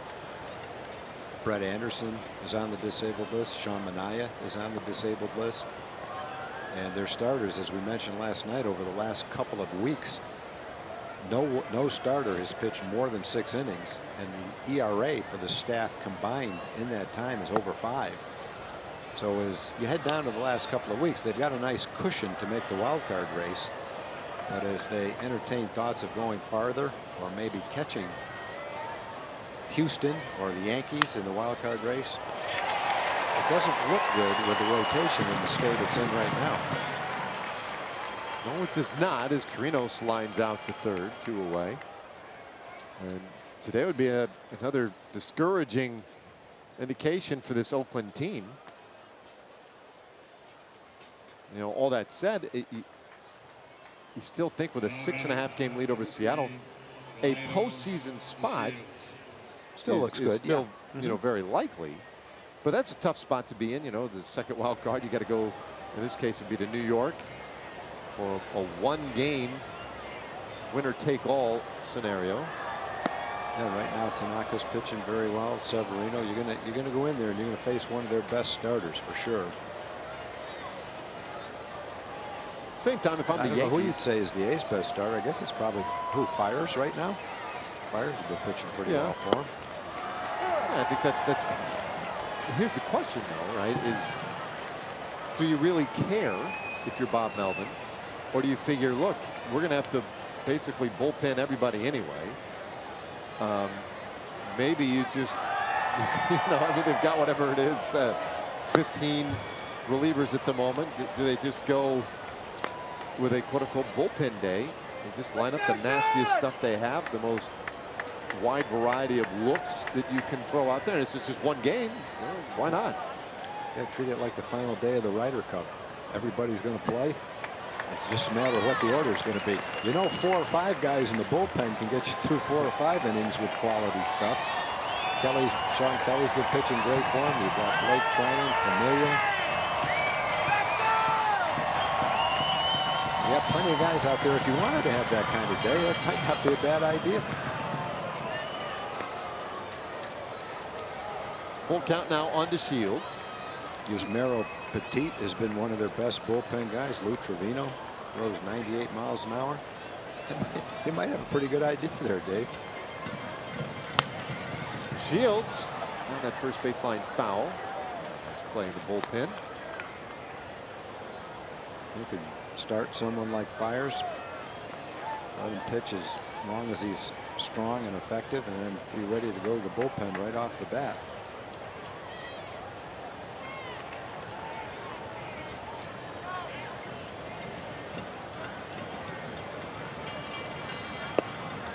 Ooh, strike 3 called. DeShields goes down looking, and the inning is over. But the Rangers add another run on a Profar homer this time. We go to the bottom of the 4th. It's 4-2.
I invite you to come and support a Texas tradition like no other with our first ever Whataburger Night at Globe Life Park, Saturday, September 22nd. You can get theme night tickets through this special offer and receive a limited edition Whataburger-themed Texas Rangers trucker cap. Only at texasrangers.com/theme nights. All right, so Yohander Mendez in this 4th inning. He'll get Lowry, Davis, and Piscotty. He walked Lowry in the 1st inning, only to follow up by allowing the home run to Davis. That really was the only part of his game so far where he struggled. Walked Lowry, hurt after two outs to start the inning. He's thrown a pretty high number of pitches. Lowry pops this one up out of the short right field. Mazzara coming in. And there's one away. Rangers baseball presented by Shiner Light Blonde. It's light done right. Number 2, Chris Davis. All right, now Chris Davis, but with the bases empty.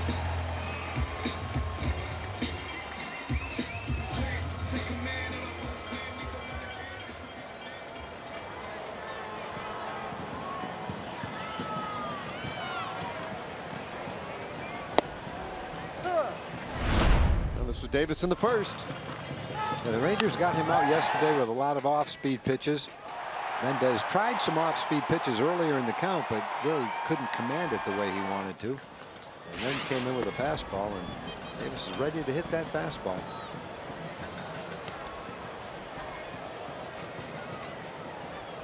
There it is. In the last 3 years, 27 home runs against the Rangers. It's not even close. Think of the history of this franchise. 22 home runs would be the next closest over any 3-year stretch. Gives you a little bit of a sense for the kind of damage this guy has inflicted. 3-1 the count. And it's not just the Rangers. Over the last 3 years, Davis with 126 home runs. That's most in baseball.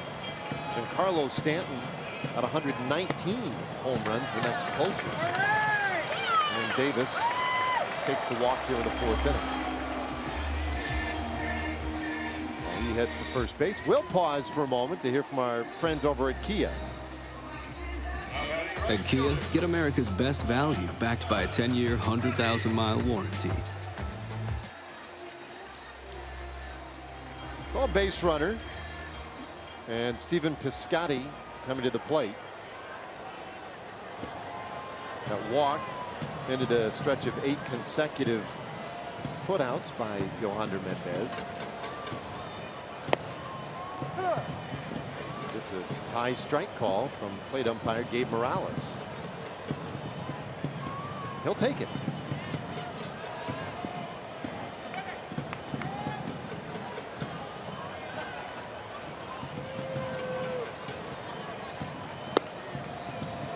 And 1.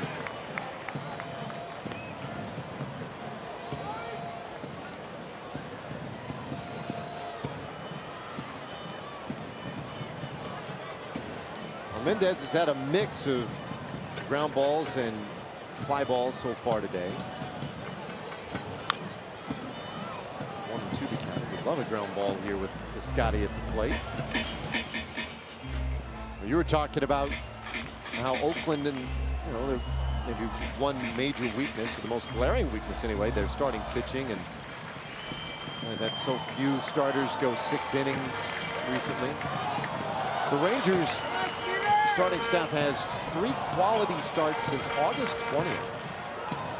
Mike Minor has 2 of them. The only other one is Mendez.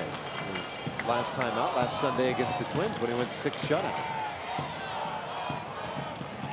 So it seems like we've spent quite a while the last couple of years kind of bemoaning even the existence of that statistical observation of a quality start, right? 6 innings, 3 runs or less. A lot of people say that quality start. How is that anymore? That's really starting to look like a quality start for a lot of teams. Wow, we'll take that. This age of openers and bullpenning. 1-2 pitch. There's a ground ball, and quick exchange. And Andrus, because of the exchange, doesn't have time to turn it. And that might well have been a play that Odor should have just taken himself. They get the force out of Davis, but maybe an unnecessary exchange there.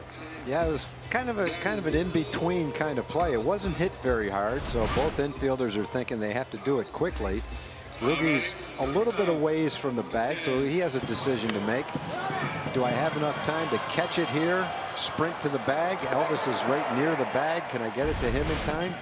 Turned out the flip to Elvis didn't give Elvis enough time to get the double play, and chances are he might have had a better chance if he did touch it himself. We certainly know that now. Yeah, it's much easier to sit up here from our vantage point and wonder what would have been the best way. When it's coming your way and the ball is bouncing, the runner's coming down towards second base, a little tougher when you have to do it on the spur of the moment like that. Yeah, not only that, but then Elvis is standing right there on the base. So you're like, well, so now you got to negotiate the base runner, the base, and your teammate. So there was a lot going on there.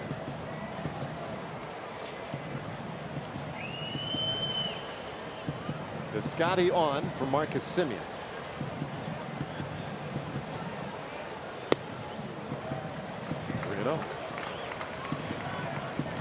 Semien popped up in the second. He's 0 for 1.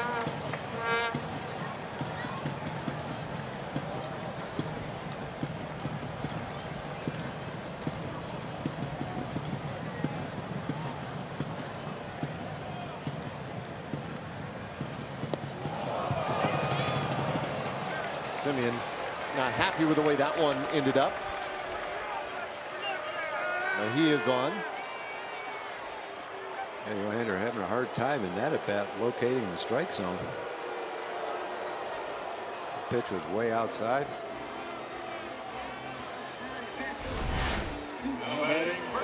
Pitch well inside. Not sure what Simeon's so upset about. He's got a kid out on the mound, 23 years old, just trying to figure out a way to make a good pitch. He's not up there in that situation with a lead in the game and a man on first base throwing at anybody on a 3-0 pitch. Drop your bat, go to first base. Well, I mean, it didn't even hit him, did it? No, it didn't even hit him. He's going to throw at somebody on that team. It's sure not going to be Semien.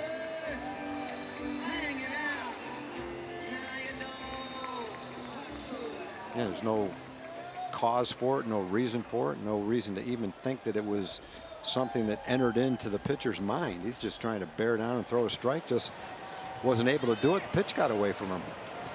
Nothing more to it than that.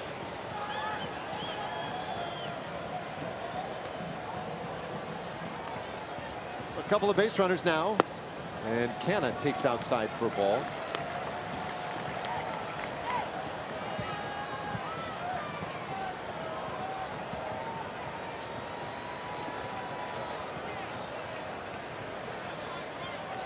Well, Rangers with that 2-run lead, and Johander wants to make sure that he keeps that 2-run lead. Off the plate, 2-0. He's having trouble finding that strike zone. He's gotten to the point where at 82 pitches, he's thrown almost as many balls as strikes. 39 and 43. And it's a contrast to his last game where he pitched 6 innings and only threw 79 pitches. He's thrown more pitches than that, and he's still in the 4th inning today. And that's kind of what you have with young players, young pitchers. Is it's not that easy to go out there every single day, every single start, and be consistent. It's what you're striving for. And along the way, there are some inconsistencies. And today, it's been a battle for Mendez to command his pitches. It came pretty easy to him the last start. Today's a little bit more difficult. Well, Kale buying some time for his bullpen. Our bullpen live look brought to you by Southwest Airlines. Martin Perez, left-hander, trying to get loose out there.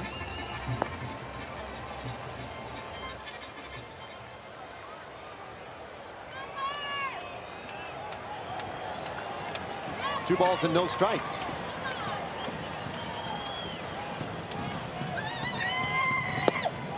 There's a strike.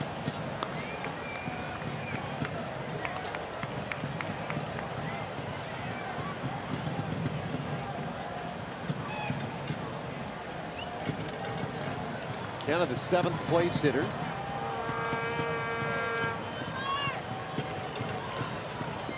Playing time has been kind of sporadic. He takes a little bit in, 3-1. Canna does most of his damage, though, against left-handed pitching. So in there today against Johander Mendez. 16 home runs for Canna, 12 of those against lefties.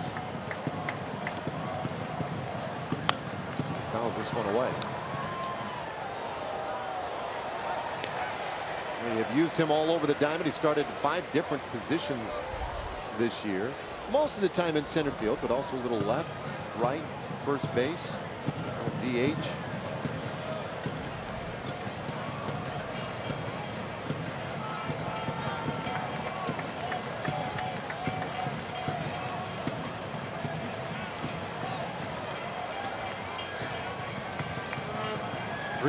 Runners going, and that's fouled away.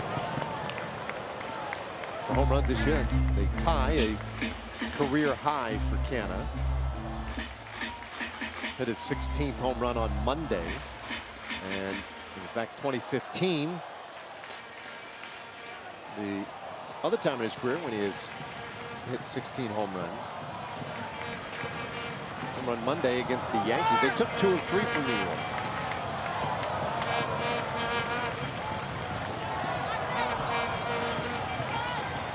Mendez to the plate, 3-2, and a high pop-up.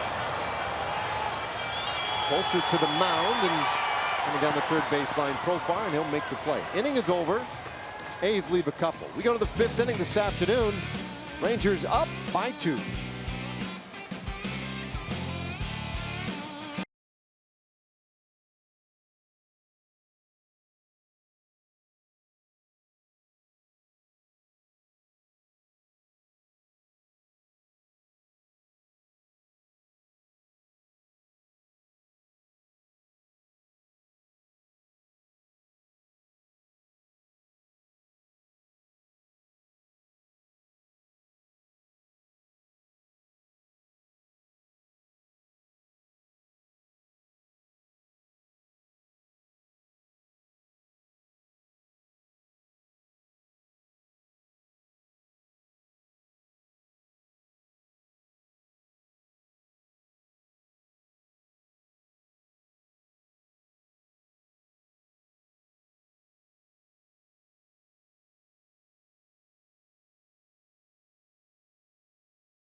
The top of the 5th inning. Hey, don't miss a minute of the action. It'll be our final season at Globe Life Park next year, and full and half season tickets for next year on sale now.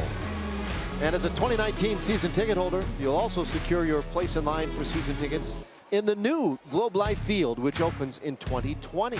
Go to texasrangers.com/seasons or call 972-RANGERS today. Cannot wait. It is going to be awesome.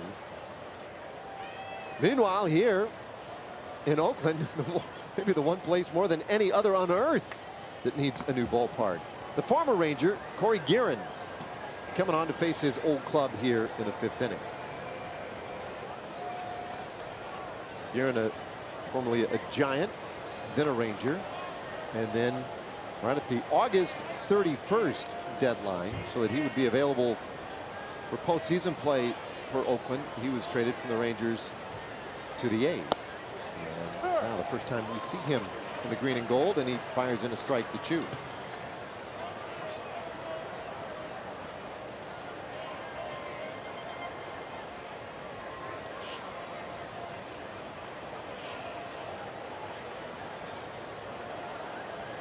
Guerin gets the top of the order. Chu, Odor, and Andrews. 2-run game, so Oakland already now on their second reliever of this one after a short start by Edwin Jackson.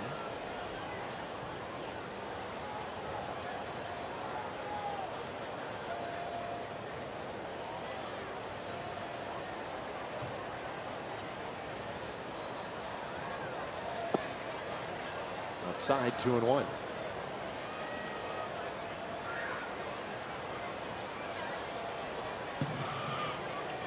Well, Chu's been on both times today. A walk in the first, a base hit, and then scored a run in the 3rd inning.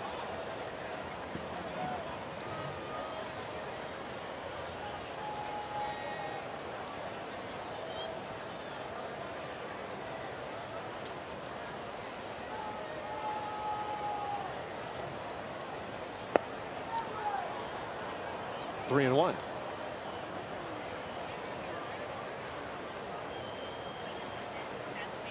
The Rangers got 2 young pitchers back from Oakland in the deal that sent Guerin over here. A couple of young pitchers, in fact, both at the time of the trade, teenagers, both from Panama.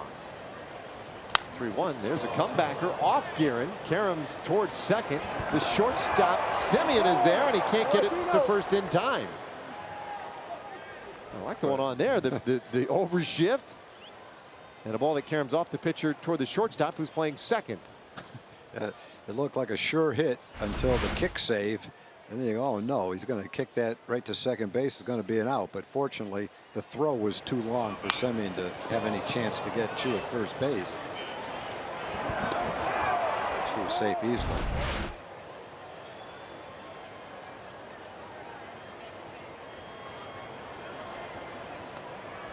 So now, Rougned Odor, who is 0 for 2 with a couple of strikeouts.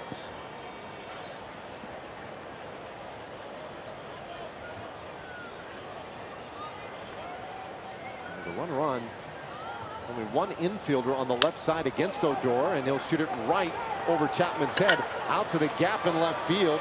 A sliding stop by Laureano, and he'll hustle it back in quickly. Odor with a double. Chu stops at third base, and a real good start to this 5th inning. Yeah, nice job by Rugi. He ripped that ball into the gap. Looked like it was going to skip off the hard grass. It's a little bit harder out there because of football, but Laureano makes a play that won't show up in the box score. We've shown earlier several plays that he's made in a short time in the big leagues. This is a beautiful play right here. Cuts that ball off and then gets rid of it quickly enough. It keeps Chu from being able to score. It's still second and third, nobody out, so the Rangers are in great shape.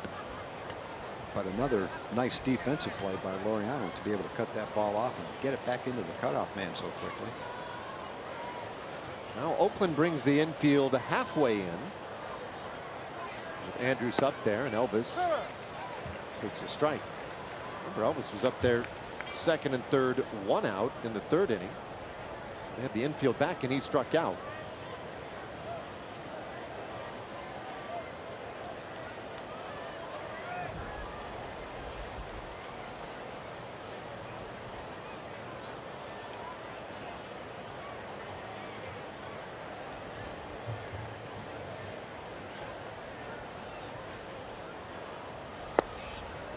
Down low. So I have a question, Tom. You have your infielders all in halfway. Nobody up on the edge of the grass per se, although Canna momentarily is a little bit tighter. Chapman's deep at third, deeper than well, certainly, let's just say it's notable. Is it because he has such a strong arm, or is it because you figure with a right-handed hitter up there, you don't want him too tight in case he gets pulled sharply down his direction? I think it's both of those things. I think they both come into play.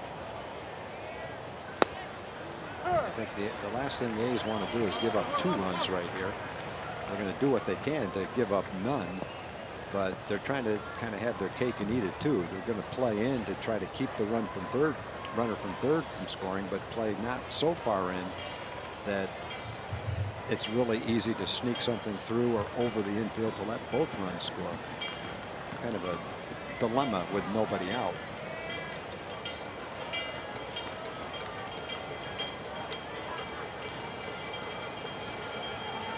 One, two. A little chopper out in front of the plate. Guerin lets it fly, and it goes right off of Anders's back. Chu scores. And the call say he's in the way of the throw. Whoa. They're going to call this on Andrus for being inside the line and send everybody back to their bases. You could kind of see this play coming. And where Guerin fields this ball, he's not going to have a great angle as a right-handed thrower, no matter where Elvis is. The home plate umpire has a great view of it, and he didn't hesitate to make this call.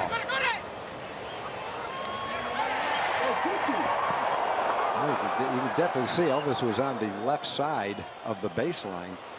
It's such a hard thing to do, to be on the right side of the baseline and run all the way to first base. You almost have to then, when you get to first base, reach out to your left with your left foot to touch the base. That's why in some youth leagues you'll see 2 bases, one in foul territory, one in fair territory, so that the runner can stay to the right side of that foul line and still touch a base, even though it's in foul territory. It's hard to stay where you're supposed to be and make a straight line to first base.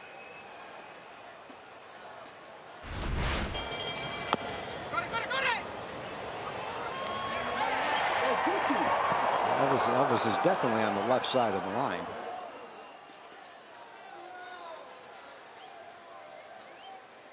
And as a right-handed thrower, it doesn't give you a great angle anyway. The other side of it is, if you make a good throw and throw it on the second base side to first base, so the first baseman has to stretch towards second base, you've got a chance to make the throw and get the out. You know, sometimes you hear pitchers say, if I see the guy on that side of the baseline, I'm going to throw and hit him right in the back. It almost looked like Guerin tried to do that. Not sure that he was thinking that far ahead to do that.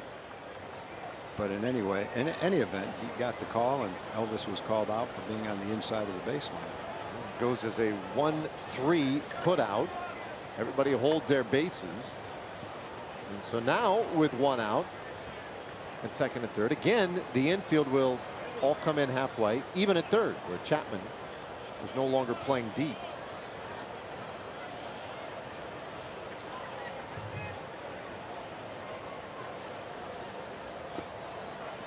Zara takes low for a ball. Nomar, last time in the 3rd inning in a similar spot, delivered with that 2-run double.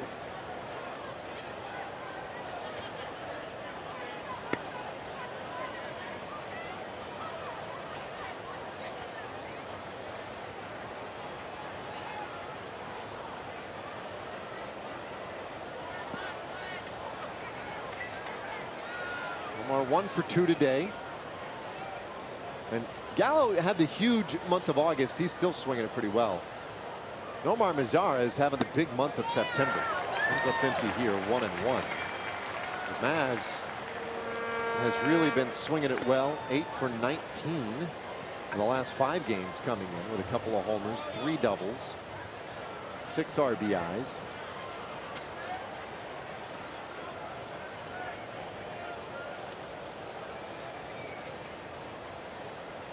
Jeff Bannister was the one who pointed it out a little over a week ago. Said, yeah, this just felt like Mazzara was about to pull out of a little mini slump and on one of those good runs, and he has.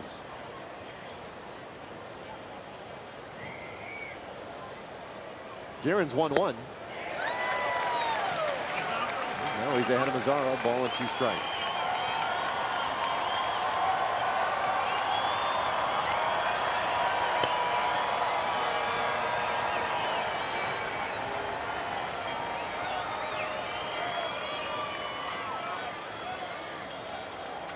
So a base hit and a double to open the inning against Guerin.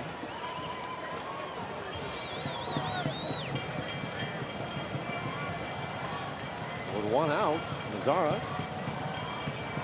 down in the count here. Chapman backs up a little bit at third. And a slow roller, shortstop. Uh-oh, they've got Odor hung up. Chu now heads to the plate. Lucroy back to Chapman, and he will run down Chu. You know, the good news there, though, is that in the length of that rundown, Mazzara was able to get to second base. It's small consolation, but a fielder's choice makes it 2 out in the inning, and that rundown 6-2 to 5 to get Chu. In that situation, when you have 1 out and men at second and third on a ground ball, generally both runners are going to run, and the worst that can happen is that the runner's thrown out at the plate and the batter ends up at first base, and you end up first and third with 2 outs rather than second and third with 2 outs. The feeling is if the infielder bobbles it and you're running on the play, then you pick up a run. If you just stay where you are, you have no chance to score a run. The man's thrown out at third base. It's still second and third, no run scored and 2 outs. So you might as well take a shot at it. And at the very least, on a ground ball, all you'll lose is a base. It'll be first and third instead of second and third. And you've taken a chance to score a run rather than standing pat, staying where you are. And in that particular case, the rundown allowed the batter to get to second base anyway, so you're exactly where you started out. And you took a shot to get a run in case the infielder bobbled it.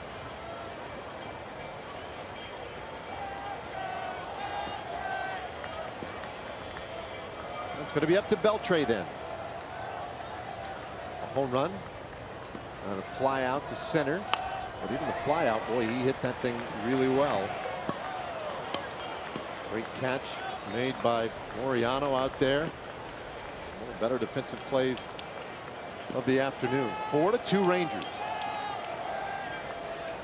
Well, there's been some nice defense this afternoon. We've shown a couple of the barehanded plays that the Rangers have made. One by Jerks and Profar, one by Rudy. Moriano's made a couple of nice plays, cutting that ball off in the gap in this inning to keep Chu from being able to score from first base. And if Guerin weasels out of this jam, that play will show up as a much bigger play. And here's it is showing up as a much bigger play. Routine fly ball to right ends it. Rangers lead 2 in scoring position. Halfway there this afternoon, Rangers lead at 2 runs.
bottom of the 5th inning. Well, and now, interesting, Yohander Mendez out of the game after 4 innings. So he will not be in a position to win it now. Martin Perez comes in from the bullpen. Yeah, Yohander pitched in and out of some jams for sure. He only gave up the 1 hit. That was the home run Davis hit in the 1st inning. But to get through 4 innings, he had to throw 84, 85 pitches, so he just wasn't in the cards to go another inning today. He jammed a lot of pitches into a short amount of time. Walked 3, struck out 3. Pender shanks out one foul, 1-1 the count. Pender the 8th place hitter, then Jonathan Lucroy, and then back up top for Ramon Laureano. 4-2, Rangers leading. Now Jeff Bannister, before the ball game today, said that there was a real shot that today he would have used an opener for Yohander Mendez. Had he not used Connor Sadzik yesterday, Banny was thinking that might make a good combination. Go with Sadzik to open the game today, Yohander Mendez as the primary guy behind him, and then just figure it out. But once he used Sadzik last night, then that plan was out, and it was going to be Yohander's game to start and just see how he does. But after 4 innings, he has gone into his pen. And now Martin Perez, we'll see. I mean, this could be a spot where he might want to get a couple of innings out of Martin. 1-2. And there's a swing and a miss. So a strikeout of Pender. Great way to start the 5th. Martin Perez coming into a key situation of the game. Important for him to come in and pitch well. He's trying to kind of reestablish himself in the hierarchy by pitching well in a relief role now, and it's an important relief role. The Rangers have a 4-2 lead, middle of the ball game. He can come in and pitch well, has a chance to win. Can't get a win in this game. Mendez can't with only 4 innings pitched, so it's up to Martin to come in and hold this lead. And the better he pitches, the longer he'll pitch today. Good start to get Pender.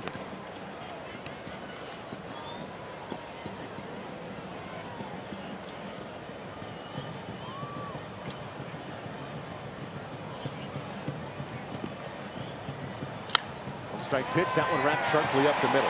So Lucroy is on here in the 5th inning. As we turn this lineup over back to the top for Ramon Laureano, let's take a moment and check in with Dana Larson on a Chevy game break.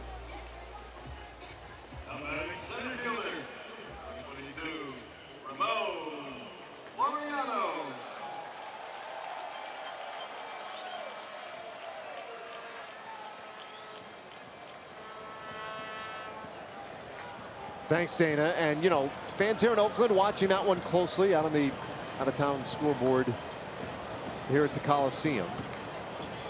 And that's a big deal with a 3.5 game lead in the division.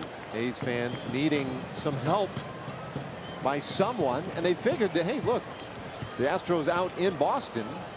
This might be a good weekend for the A's to make up a game or two. So far, Boston not helping the A's. 1-1 now, the count on Laureano. You said last night about Bregman, who continues to turn in big performances for the Astros, that he might be making a little push for an MVP. Well, it looked like Bregman was going to play second fiddle to Correa. But Correa has really struggled this year. He's had an injury which may affect him. Nevertheless, Bregman is the one who's asserted himself this year and become the star. Never going to replace or supplant Altuve as the key guy on that team. Altuve is the former MVP. He's the guy. He's the man on that team. But Bregman on his way to becoming one of them himself.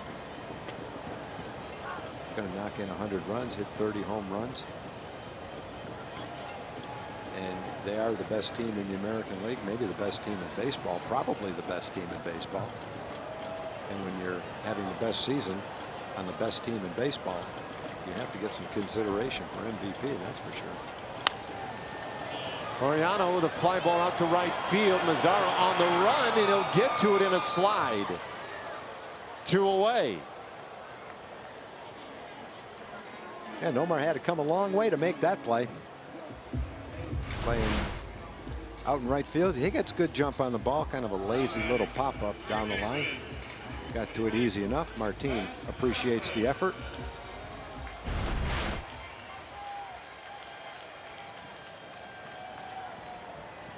Chapman's been swinging a hot bat since the All-Star break.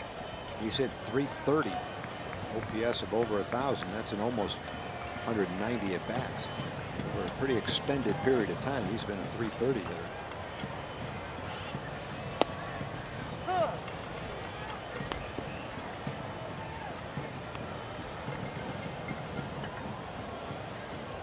Two away now for Chapman. Chapman is grounded out and struck out.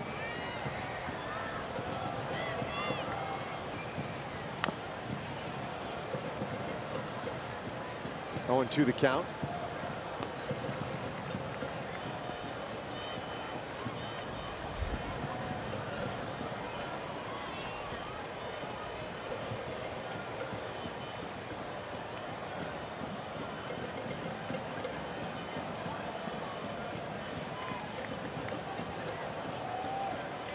Mendez, 4 innings to start it.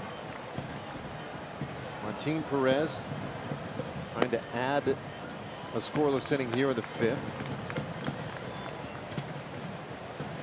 Rangers with plenty of arms in the bullpen. All teams this time of year with plenty of arms. And if they don't have plenty, well, they can add more tomorrow. Because you expand your rosters to 40 players in September. This ball hit hard over third and down into that left field corner. Good start from first base. Lucroy will pull into third on the double by Chapman.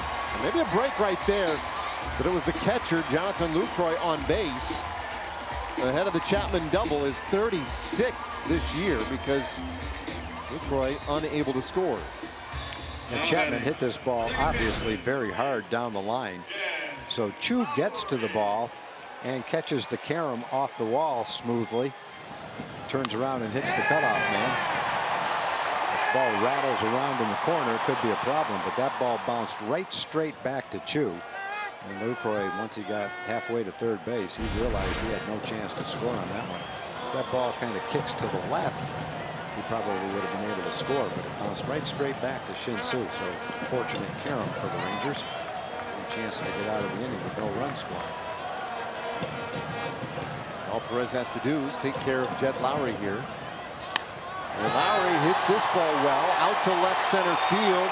Might not have enough to get out, but it has enough to find some dirt on the warning track.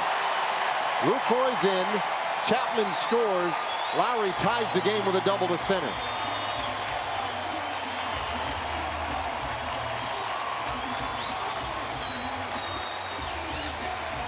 No, Lowry just hit a fly ball to a perfect part of the ballpark. It wasn't hit that hard, but it was pretty much exactly halfway between Chu and Delino. And Delino's playing a little bit over in right center field against Lowry, so he had a long way to go and just couldn't get to it. Davis will be walked intentionally. And that fly ball hits near right on the warning track, I guess, and ends up in 2 runs.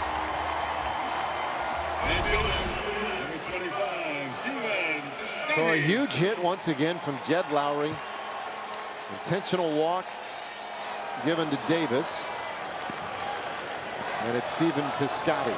4-4 here in the 5th inning. Lowry's a .270 hitter, but a .330 hitter with runners in scoring position. .360 hitter against the Rangers this year. Will pop up out into right field. Not going to get it done. Mazzara is there, and the inning is over. A's leave a couple of men on. We go to the 6th in a tie game, but when we come back, Jurickson Profar is already homered once. He'll lead it off.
today.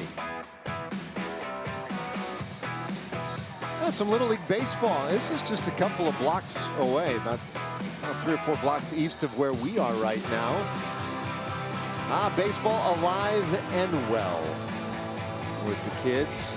And here, really pretty interesting ball game going. 4-4 the score as we go to the 6th inning. And a big 6th inning this may well be. Profar, Gallo, Chirinos coming up here in the 6th against Liam Hendricks, yesterday's starter for Oakland. He was the starter, but didn't take him out of the bullpen, that's for sure. Threw 1 inning to start the game yesterday, and back-to-back days he'll be available. Comes into relief in this game. Comes into a tie game. So his first offering to Profar in there for a strike. Yeah, Hendricks yesterday was the opener. Pitched the 1 inning, and it was the A's first time they'd won a game this year when attempting the bullpenning concept or opener concept. Oh, the 3rd time they tried it. Tied on Profar, 1-1.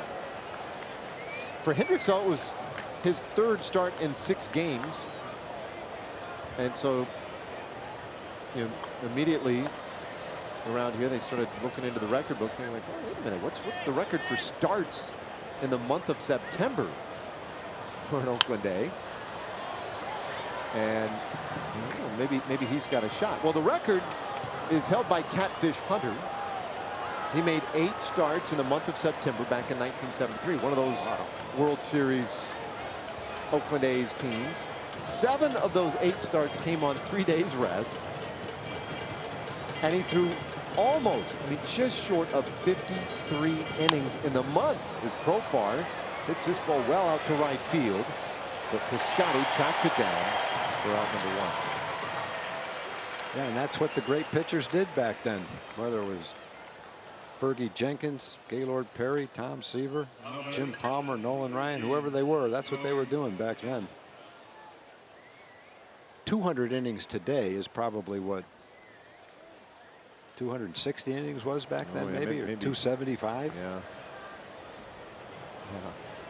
In the very elite. There's a lot of times pitchers were throwing over 300 innings. Yeah, 320. Like in that month of September, one of the starts that he made, Catfish, he pitched a complete game, 10-inning affair. And that, you know, again, at that time, that wasn't all that uncommon for a guy to go 10, maybe 11 innings, 12 even if really pushed. Of course, he was doing a lot of it on 3 days rest. 1 out here. Gallo comes that one back. It's 1-1. Well, back then, for the most part, teams had 4-man rotation. And all the pitchers back then were pitching on 3 days rest. Just that's the way it was back then. Well, big deal, 4-man rotation. The A's have a 3-man rotation now. Well, they didn't have any openers back then. There was a 4-man rotation and probably 9 or 10 guys in the bullpen. 1-2 the count on Gallo.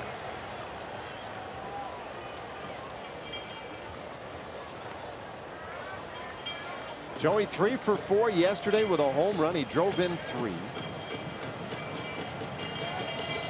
At a career high 82 RBIs for the year. And he takes low, 2-2.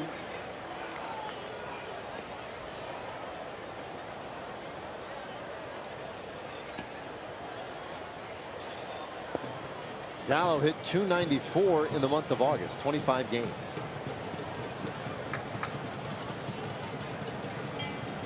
Since the All-Star break, he has just been a beast. And he strikes out swinging here. 2 away.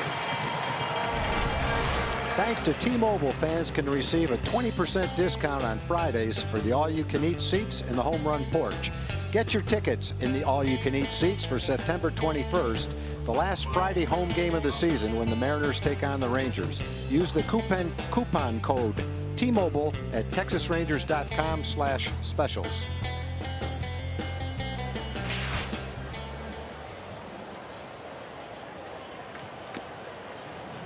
Two away, and it'll bring up Robinson Chirinos.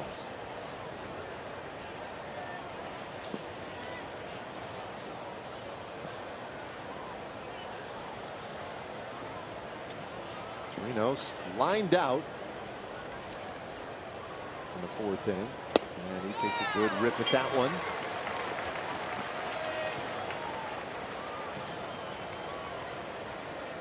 Well, it's one of those things, a game like today, Rangers had 2nd and 3rd, nobody out last inning. We figured they'd at least score 1. And now you just really hope that you don't go right back to that inning after the game and bemoan how things turned out in the 5th. I hope that they find some opportunities at the end of this ball game. But the reality has been with Oakland that if you don't get it done in the first 6 or 7 innings, you're probably not going to get much of a shot. And so the 6th inning promised to be a big one, and the pitch on the way outside, 1-2 to Chirinos. Well, if you do look back at the 5th inning, the one thing to look back at, one of the things, will be Laureano's play to cut that ball off that Rugi hit in the gap. If that ball gets by Laureano, he slid to catch it and then got it quickly to the cutoff man. But if that ball gets by him with a slide. This ball well hit down the left field line and foul. Chu would have scored, and Rugi might have had a chance for a triple on that play. In any event, it definitely saved 1 run. The Rangers didn't score any. Definitely saved 1 run. Chu would have scored easily from first base. I guess if you want to go back farther than that, you can look at the play he made up against the right center field wall off Beltran. That would have scored somebody too. Yesterday, Laureano decided to do it with his bat, hitting a couple of home runs. Today, he thought he would give it a try with his glove. It's nice to have the talent to be able to do that, because you can't hit every day. You should be able to play defense every day, though.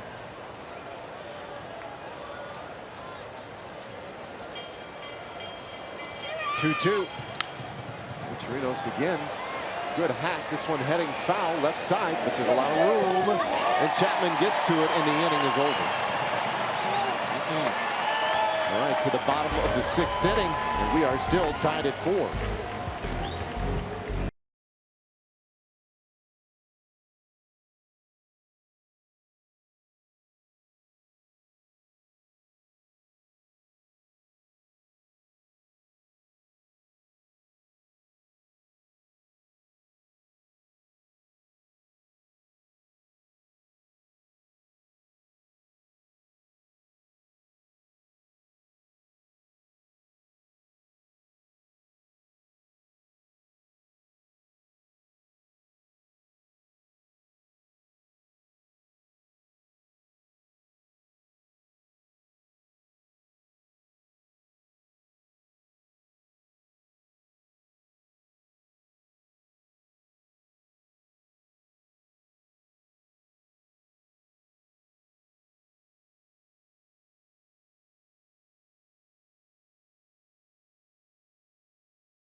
Our progressive upcoming schedule.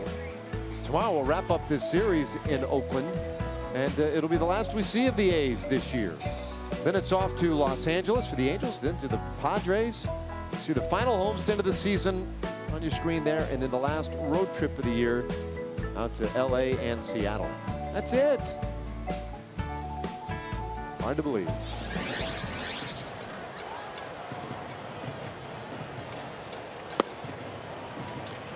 Simeon swings and misses at strike 1. Martin Perez out for a 2nd inning. He gave up a couple of runs in the 5th. and runs that one inside.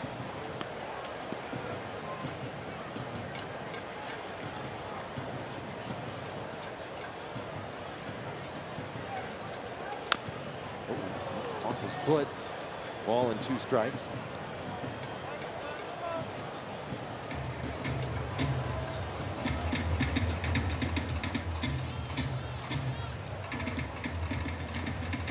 Simeon will take a moment to walk that one off. And in fact, it's going to get him a little medical attention here. Now, Tom, you surely would have fouled something off your foot, your shin, something like that, and had to take one of those moments where you walk around, right? Yeah. Now, when the guys come out like this, because I've seen this, I don't know, 1,000 times, and it's always the same kind of thing. Guys standing around, you're all right now, right? Yeah, you're good. It hurts. I mean, what's going on there? Anything? Is it just like... Usually they say, are you all right, more than once. It's usually 4 or 5 times. You all right? You all right? Yeah. You all right? And then you just want to scream in flowery language, no, I'm not all right. That's why I'm limping around. This really hurts. But the best part was, in the old days, I call them the old days, the trainer used to have this, I think it was ethyl chloride, this little silver tube that sprayed cold spray onto it to try to numb it, but that hurt more than the injury. So once they put that on, you forgot about the bruise that you had because the ethyl chloride hurt so much to begin with. I don't think they use that anymore. I think Bill Ziegler, our trainer, stopped using that when Joe Levito got a hold of it one time, turned it on and put a match to it and made a blowtorch out of it in the dugout. That was the last we saw the ethyl chloride. Simeon strikes out, one away. Yep, good off-speed pitch. That Piscotti way out in front of it. That's the way that our team started the 5th inning. He struck out Chad Pinder, then ran into some problems. Hopefully this will be a nice, quick, clean 6th inning for him.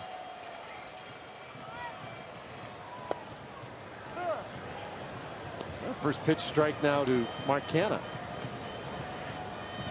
What was that stuff called? I remember there were any number of ethyl chloride, but that's all it was. It didn't have any fun name like, you know, Sting Away, super strength pain reliever. Yeah, no, you know, not that I know of. I think it's the same stuff that doctors use. In fact, I've had a lot of people a number of cortisone shots or some type of an injection, and they spray that on before they put the injection in to try to make you forget about the fact that you're going to get poked with a needle. Works pretty good. Displaces the pain. Yeah. Just gives you a different kind of pain. 3 balls and a strike to Canha.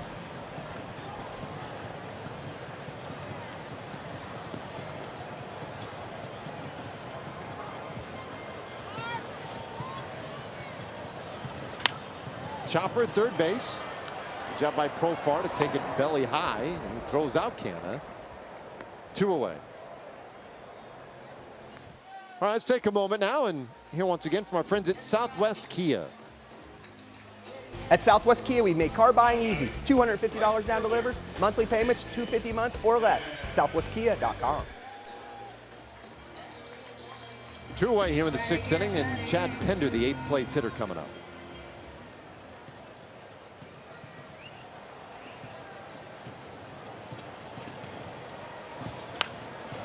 First pitch swinging. High fly ball. Deep to center field. Delino is back and he runs out of room. Pinder just sneaks it over the wall to the right of center field. A solo home run. And Oakland back out in front. It's 5-4.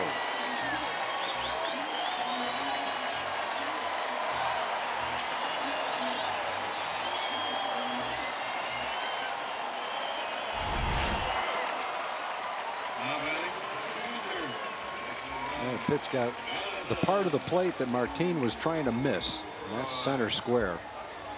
Right near the 388 sign. Just kept on carrying.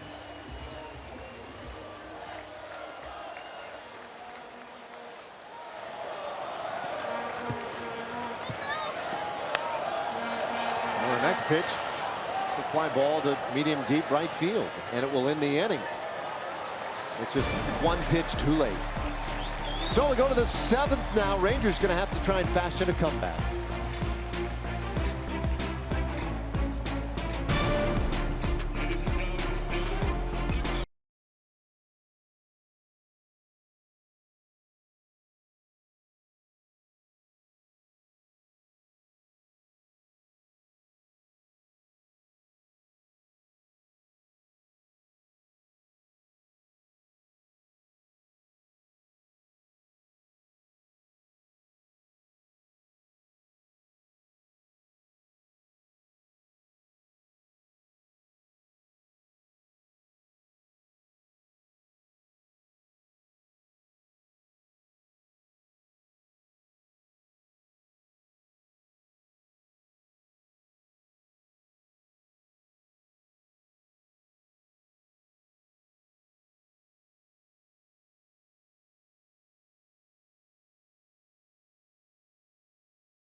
With the lead, there's only one remaining Saturday night game left in the season.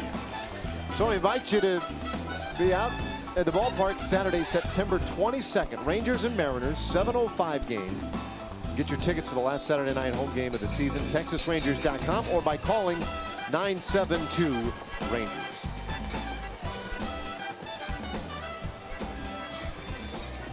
Well, Matt Olson has come on to play first base for Oakland, and Lou Trevino is the new pitcher for the A's.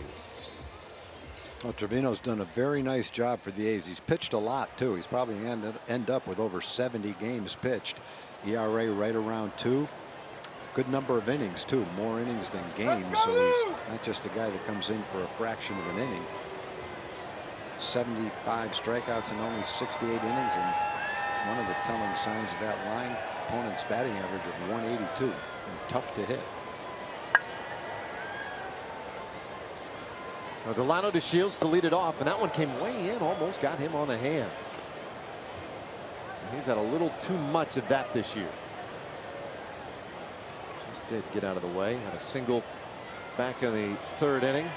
Actually scored a run, struck out looking his last time up.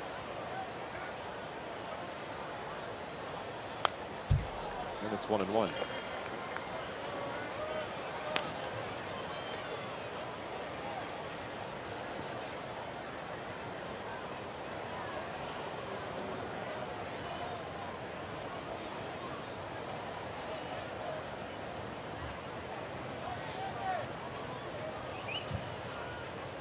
Trevino has been about as valuable as any relief pitcher this year in the American League.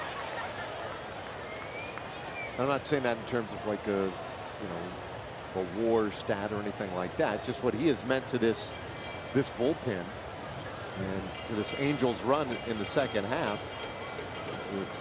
It may be very difficult to quantify that. But he has been an absolute lockdown presence for them, and a guy who, I don't want to say came out of nowhere, but let's just say that what he has given the A's this year could hardly have been expected coming into the regular season. 4 saves, 8 wins. His 62nd appearance this year, a rookie. And he has been every bit as valuable as any veteran reliever in the game.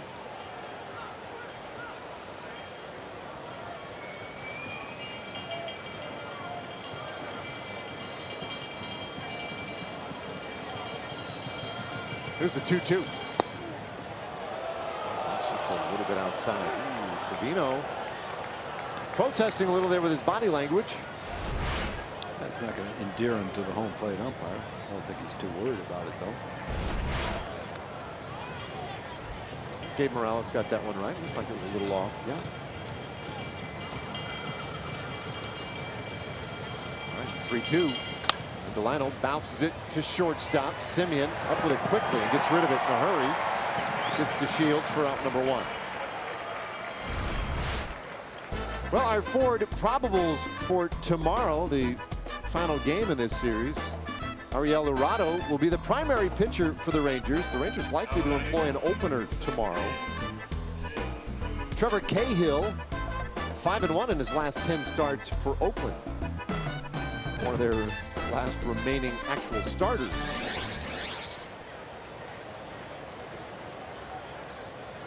Lorado likely tomorrow to be preceded by Springs, like his last time. So we'll see. Jeff Bannister said that's basically the plan coming into play today. A lot of that depends on how this game ends up playing out.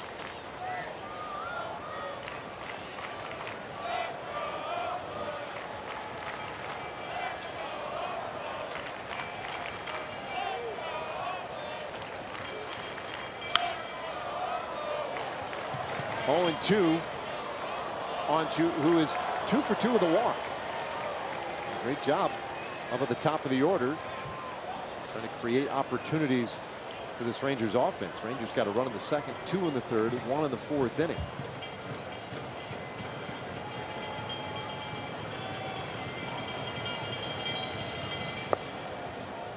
One and 2.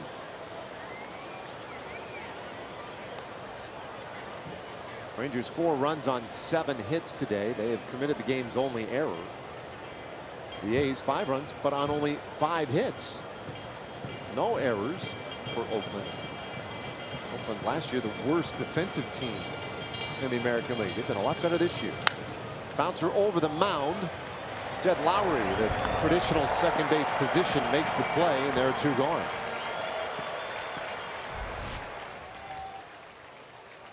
And it'll be Rougned Odor now, our WinStar World Casino and Resort leaderboard. Look at these home runs since the All-Star break in the American League. Like, all of them are in this game except Nelson Cruz. Davis with 20, Gallo 13, Odor at the plate with 12. There's Chapman, who has 12 of his own. That's incredible.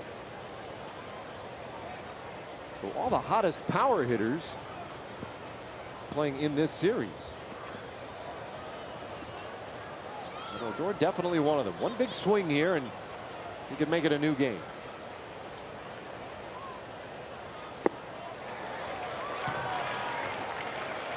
Well, let me rephrase that. One big swing in which he drives the ball over the fence. Yeah, that was a nice big swing, but that last pitch was going to be tough to do that with. Kind of a 95-mile-an-hour sinker.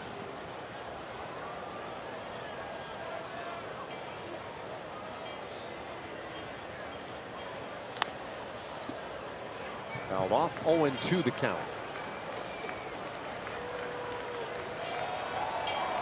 Now 20,504 the announced paid attendance today here at the Coliseum.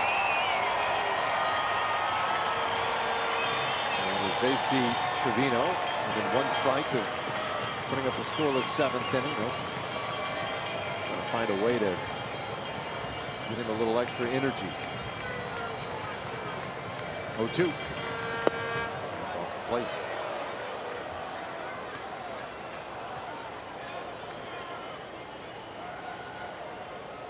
Rugi hits a lot of balls right up the middle in the red part, 33%. Pulls more than he hits the other way. But he's got a line shot into the gap in left center field in this game for a double.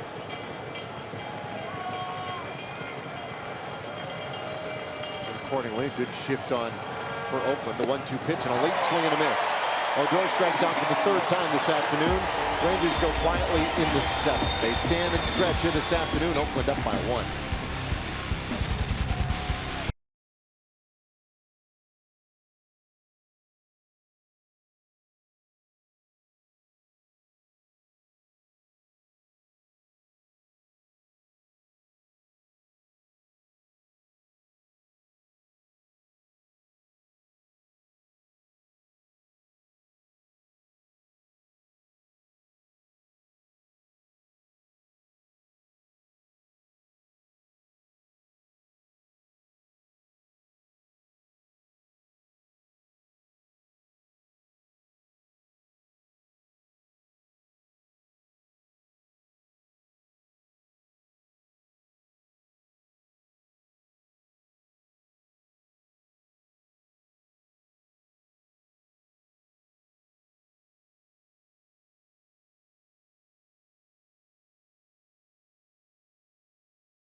weekly stats, roster updates, and more. RBI Baseball 18, it's available now.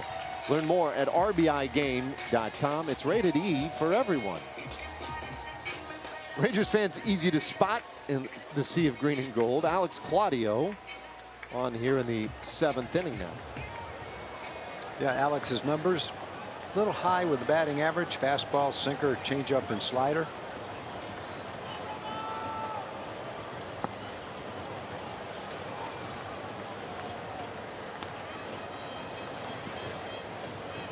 Now he'll get the top of the order. Claudio, just the second reliever used this afternoon by Jeff Bannister. Martin Perez pitched 2 innings. He gave up 2 in the 5th, 1 in the 6th inning.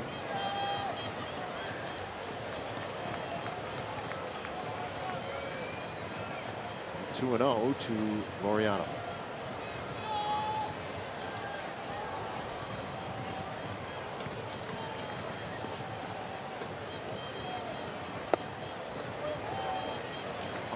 Off the mark.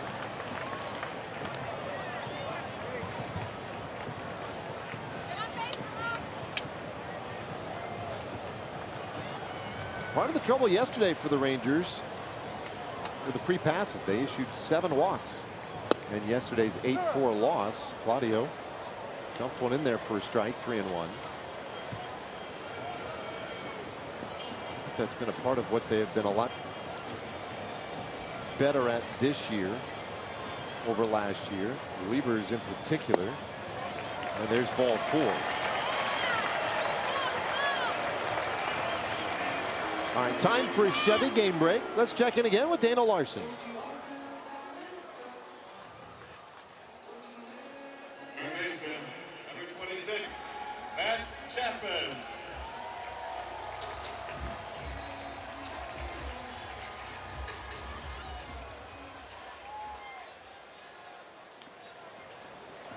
All right, thanks, Dana.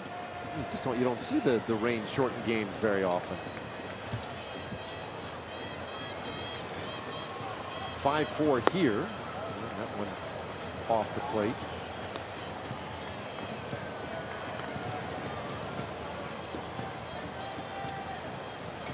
Chapman has a double today. 1 for 3.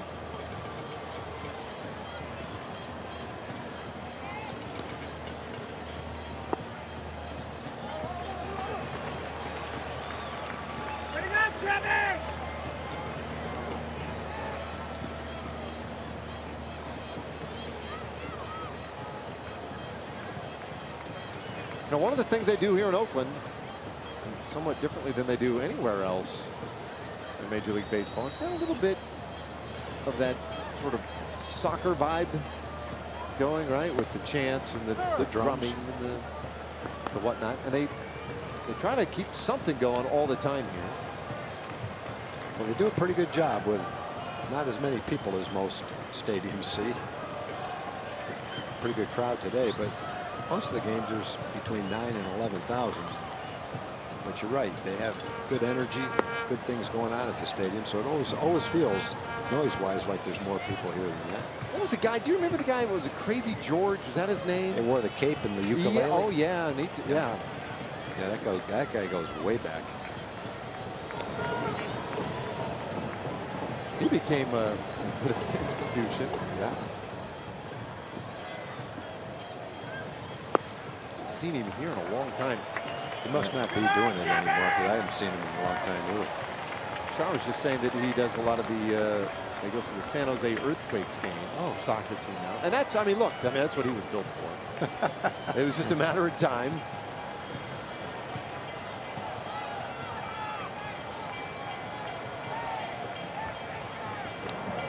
Quick look over at first base on Laureano. Today, you and I were walking through the concourse. We're headed out to the food trucks before the game. One of the great traditions for the media here anyway, and more so for the fans now. And we did come across a guy. His name apparently is just Top Hat. He has a uniform. It says on the back, Top Hat. Runner goes. Bouncer up the middle. Quick flip to second for 1. Not in time. The throw to first is in time. Laureano apparently beat that one out at second base. You talk about a crowded exchange at second. Yeah, in the old days when it was allowed, someone's legs would have been in jeopardy on that play. Roogie would have been knocked out in the middle of left field if it was Don Baylor, Hal McRae, one of those guys sliding into second base. You can't do that anymore, but he was definitely in a vulnerable situation. Well, if it was Hal McRae, Roogie would have ended up in the treehouse. Hal McRae didn't start his slide till he got past the bag. He didn't just slide and roll past the bag. He was standing up when he got to second base. A famous one for people that wonder what that looks like. Google Hal McRae sliding into Willie Randolph and take a look at the slide that was allowed back then. And the other part about that was, I think we've watched that together, haven't we? Yeah, yeah. The other part about that is Willie Randolph didn't even get mad. He just accepted it as part of the deal. Nowadays, if a base runner touches an infielder, you've got a problem, even if it's a perfectly legal slide. Back then, if you went in like that, you got back to the dugout and your teammates and the manager would get on you for not going in harder to second base. The way it was played back then. I think that famously Hal McRae had a moment. The Willie Randolph one was big, but the other big one was against Oakland when he took out Dick Green, say in the 72 World Series. And that's another one you can Google. Yeah, either one of them.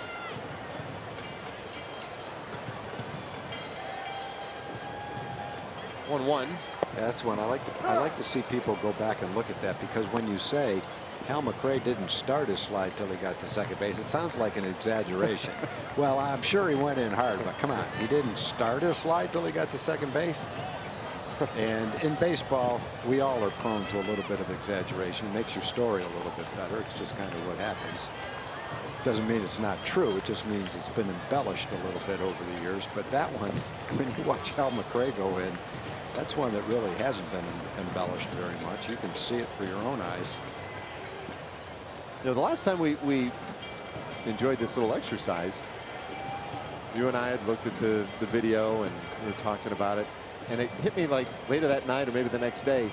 It's like they were both postseason games we're talking about. The Willie Randolph one, Dick Green one, and it occurred to me, well, the reason that those are famous and we can all watch them and everything is because they were postseason games, they were on TV. So many games weren't televised. You know, he probably had another 20, 30, 40 of those, or maybe even worse. Very well could have been. Very well could have been. They just happen to have cameras on those games. Yeah. Well, full count here on Jed Lowry. Well, let's just put it this way. Back then, a middle infielder would never have been standing on second base with a runner coming in. But it's not a bad play now because you're safe. Nothing can happen to you there. If it does, the guy probably get kicked out of the game. Lowry lays off a really close one there for ball 4. 2 walks in the inning.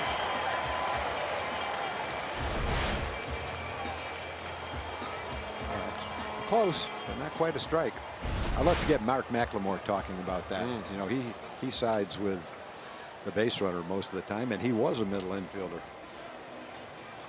Well, Jeff Bannister out to the mound, and he'll take the baseball from Alex Claudio. The Rangers go deeper into that bullpen in a 1-run game.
5-4, Oakland with the lead.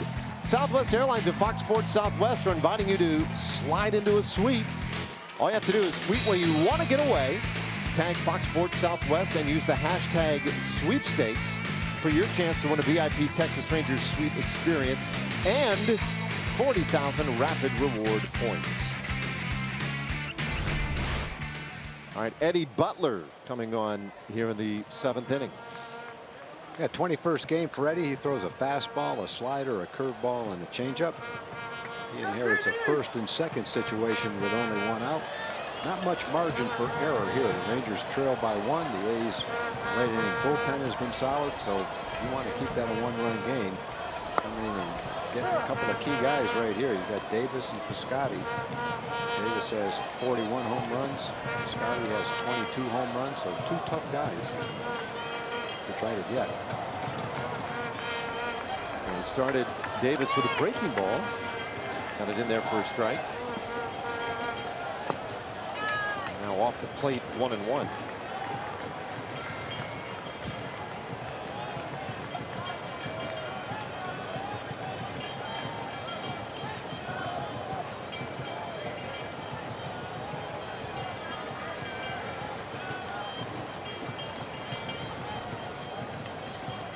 Second, Lowry at first.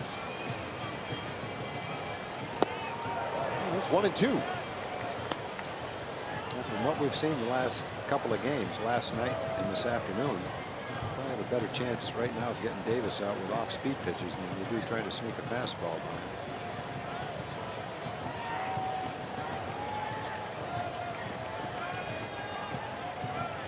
Butler in need of a couple of good outings. It's a swing and a miss. He strikes out Davis. With 2 men on base, that's a huge strikeout for Eddie Butler, 2 away. And Davis didn't see any fastballs. Eddie gave him a pretty good diet of off-speed pitches. Breaking ball down in the dirt, and he got Davis to swing at it.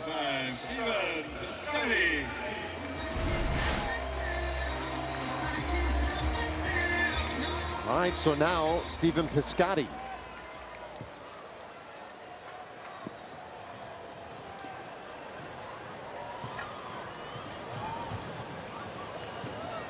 Scotty Collard so far this afternoon 0 for 3. Bounces in front of the plate. Butler, the 4th pitcher of the day. Yoander Mendez started it with 4 innings, allowed a couple of runs on 1 hit. Martin Perez gave up 3 runs on 4 hits in his 2 innings. Claudio left with a couple of men on base here, and now it's up to Eddie Butler to see if he can get the Rangers to the 8th in a 1-run game. Hard smash, fair ball down the left field line. That's a lot of trouble. Laureano scores. Lowry to third. They'll stop him there. RBI double by Piscotty makes it 6-4.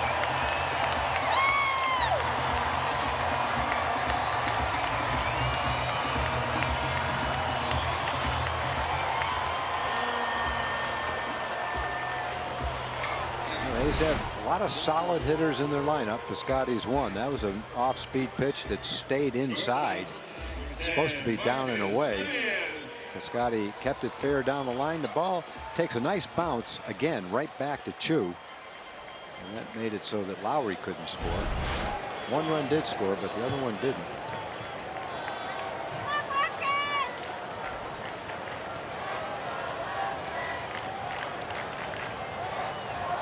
Second and third now. Simeon comes up empty. Simeon 0 for 2 with a walk. Maybe the A's have scored at least 6 runs in 7 out of their last 8 games. Maybe putting up some numbers.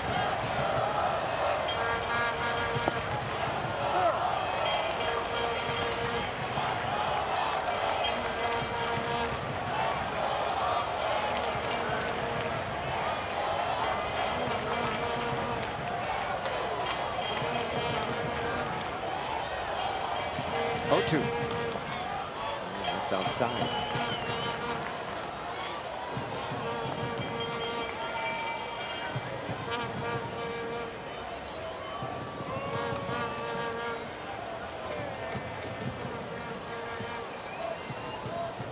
Well, that was a big hit by Piscotti.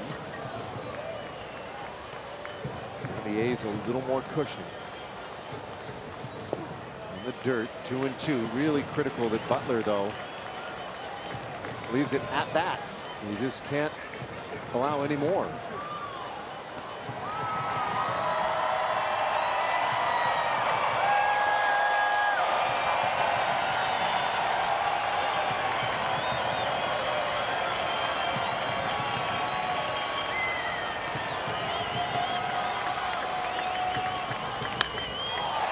High fly ball, center field, and that should do it. The Shields dealing with the sun, and the inning is over. But the A's, that'll run to the lead. It's 6-4 as we go to the 8th.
The 5th inning.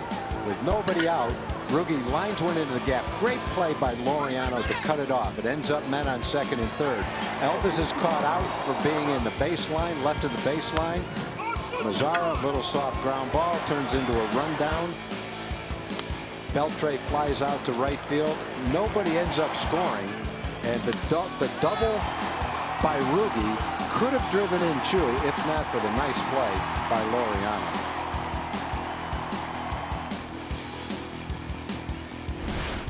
So a 2-run game, and Fernando Rodney has come on here in the 8th inning for Oakland. 61st appearance for Rodney, and he will already ask for a visit. He'll get the 3, 4, and 5 hitters. Elvis Andrus, the man who will start things off, and it was Elvis who was involved in that play last inning out at second base, where Chapman went in on the side. We're talking about the whole slide situation, and Al McRae. Let's go back. 1977 American League Championship Series. Watch this slide. It was slide. Looked like he gets launched out of a cannon. My goodness. He was a little past second there.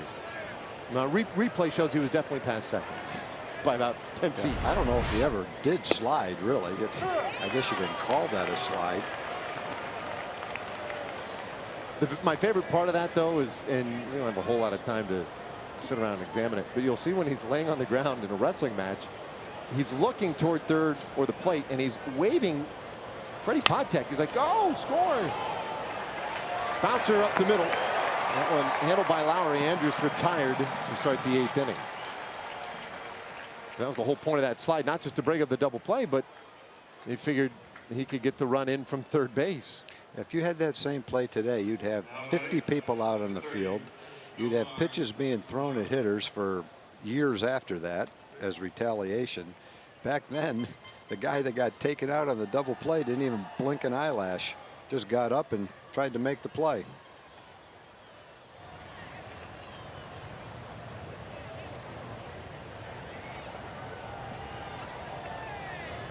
Now 1 out here. And Mazzara takes low for a ball. Although you can probably feel pretty comfortable in saying that the Yankees probably went into Frank White and Freddie Patek as hard as they could, any chance they got. I don't know if you can go any harder than McRae himself. You can only go as hard as you can go, Dave. That's true. You only take whatever you've got. Well, sometimes, you know, you just have to make up for it in volume, I guess, just the number of times you do it. Yeah, what infielders used to do. Toby Harry used to do this, and he would say he used to practice it.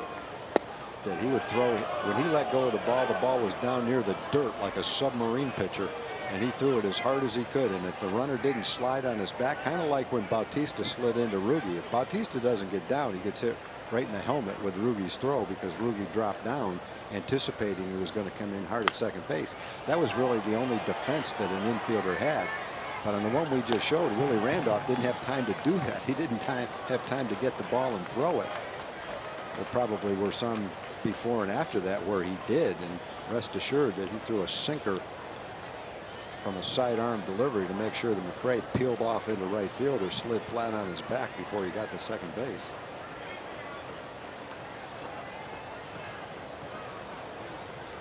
Rodney's 2-2. We'll do it again.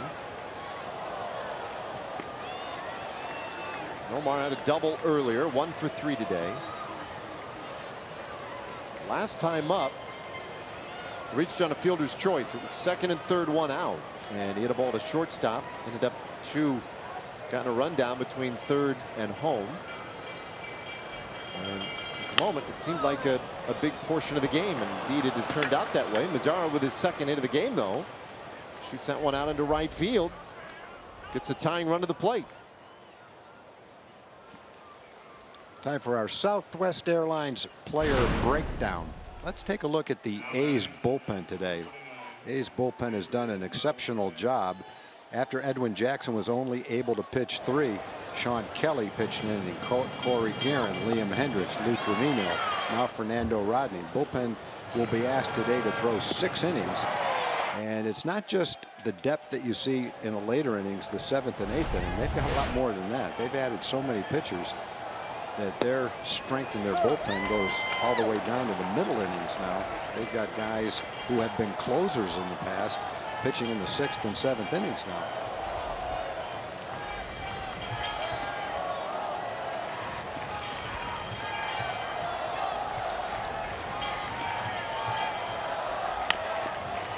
Roller right off of Beltre's foot or leg there.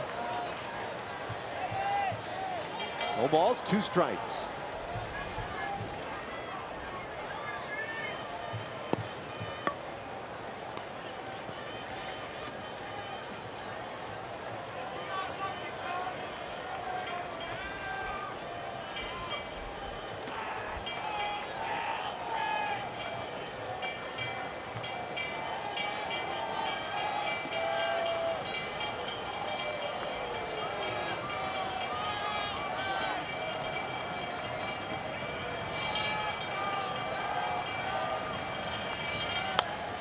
Fouled away.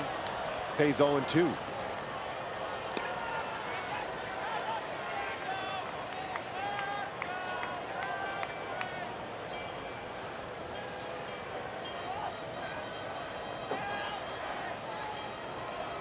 Last night the Rangers created some late inning situations where they were threatening against this Oakland bullpen.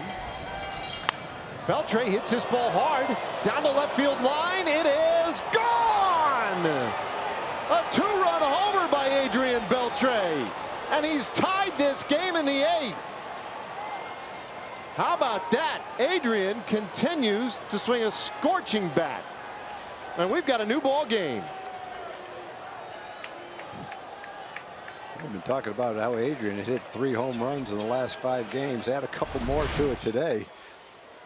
Rodney throws a fastball inside part of the plate, down and in with a little bit of movement. Adrian just puts a good swing on it. Not much doubt about it. Got out of here quickly and had plenty of distance as well.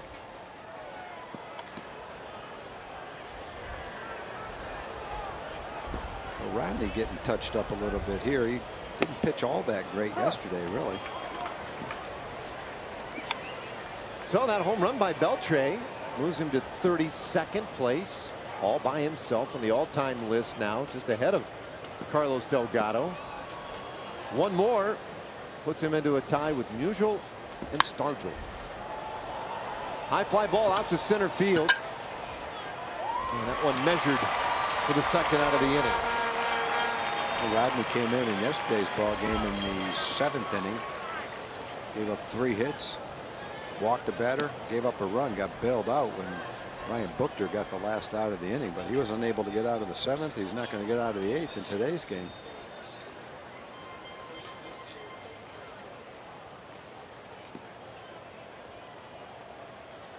So that will do it for Fernando Rodney. With 2 outs in the 8th inning, this game tied at 2, and the A's dip deeper into that bullpen.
And he's put the Rangers now in a spot where they can do something nobody else has been able to do this year. Look at this, 61-0 this year when leading after 7 innings. That was the scenario today. The only unbeaten team in Major League Baseball. And the streak actually goes back to the previous season, a 76-game winning streak when leading after 7 innings. The last team to beat Oakland in such a spot was the Texas Rangers. And now a chance today to bookend that achievement, I guess, if they can somehow pull it off. Gallo turns away from strike 1 from Ryan Buchter.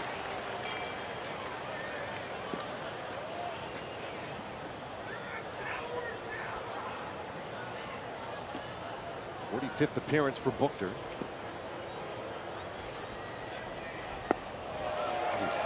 Oh, 0-2.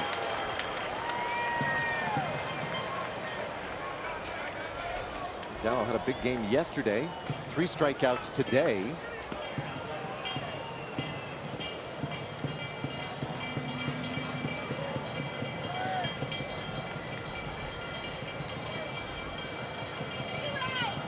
Down in the dirt. Wouldn't chase that one. 1 ball and 2 strikes.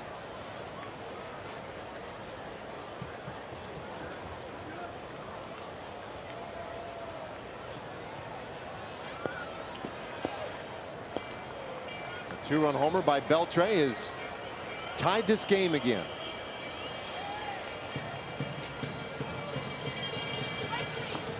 And that swing and a miss ends the inning.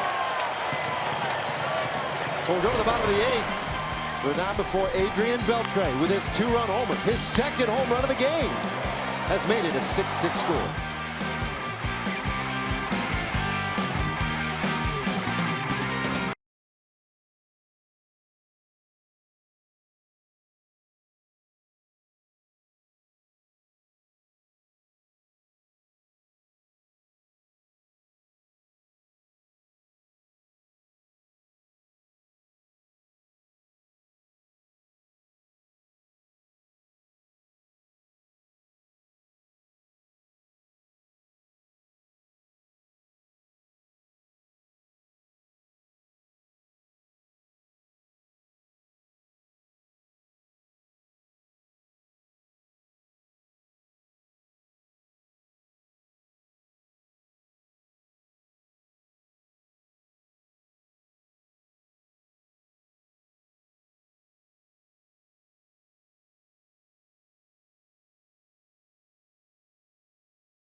By the way, you can keep up with all things Texas high school football in the palm of your hand. The Football Friday app gives you live scores, schedules, updates for your favorite teams, plus the opportunity to interact with fans, connect with social media, and win prizes. Whether you're a fan, a student, a player, or a coach, it's the best way to stay in touch with the best Texas high school football. It's the Texas High School Football app. Download it for free today and don't miss a thing. All right, Chris Martin on here in the 8th inning for the Rangers. Yeah, Chris with a nice strikeout to walk ratio. Been in 40 games, pitched 36 innings, only walked 5 batters in that time. Comes into a tie ball game on the line here. Bottom of the 8th inning. Rangers with Beltre's home run have tied it 6-6. Chris will face the A's here trying to keep it a tie ball game.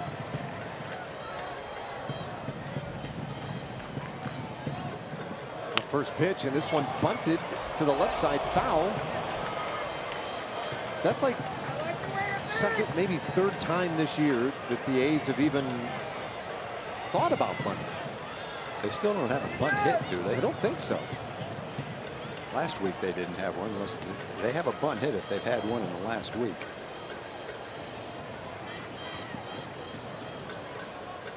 Bob Melvin, that is part of the old baseball repertoire they do not use, and they don't intend to use it. If you can get one down the third base line that far, it's a double anyway. High fly ball out to left field, and that one a lot more impactful than a bunt. Olsen with a home run, his 25th of the year, breaks the tie. Oakland back on top, 7-6.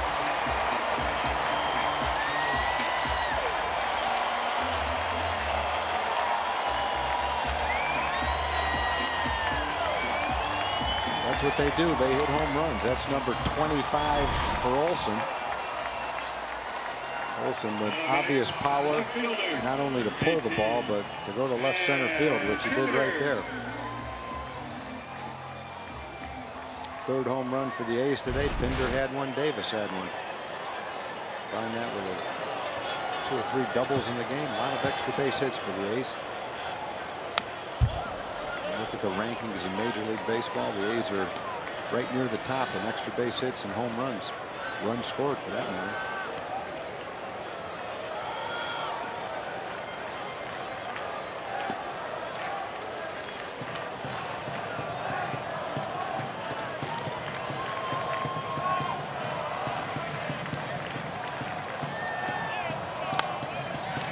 Fly ball out to right field. Zara is there. Pinder is the first out of the inning.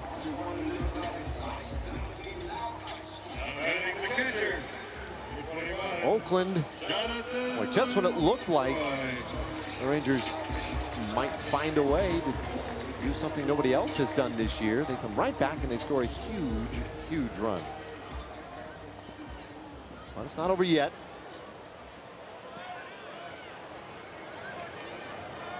Jonathan Lucroy is 1 for 3.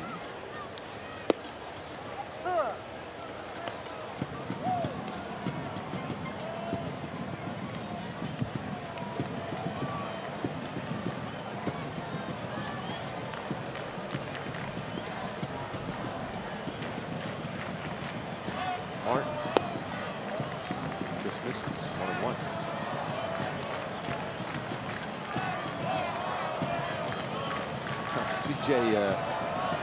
CJ texting that Oakland does have 1 bunt hit.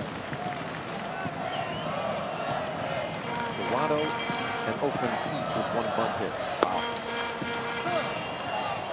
Well, like you say, that had to be. It had to be recently because there was time one game we announced the last time we were here where they didn't have any. Thank you for that, CJ.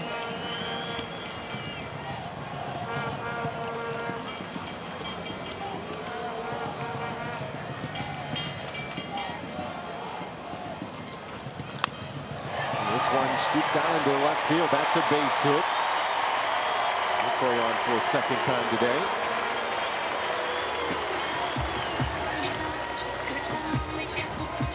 Time now for our Coors Light refreshing finish. Let's revisit a couple of outstanding defensive plays, barehanded plays. One by Jurickson Profar, one by Ruggio Dor. Both balls hit pretty hard, tough to barehand, and not only the speed of the ground ball, but the fact that they each took a tricky short hop. Tough to squeeze that ball in your hand to catch it, and then really tough to get a grip on the ball to make the throw you need to make to get the runner at first base. And both of those guys did it exceptionally well on those two plays. I've shown them several times today, and it's worth seeing over again because they were such nice plays.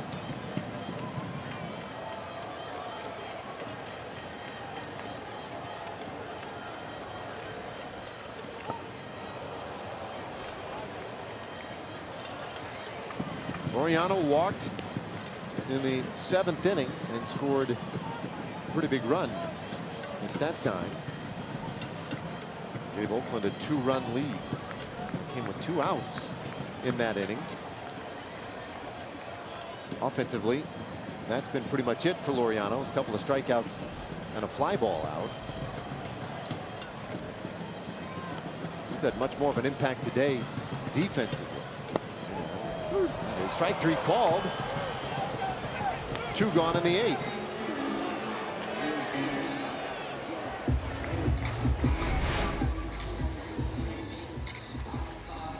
Not much doubt about the location of the pitch. Right near the center of the plate.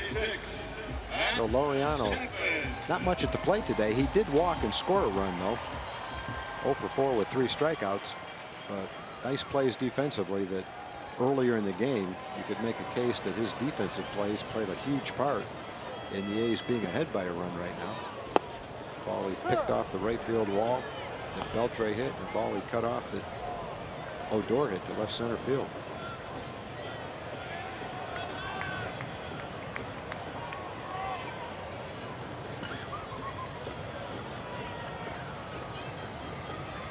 Two outs for Chapman, the man at first.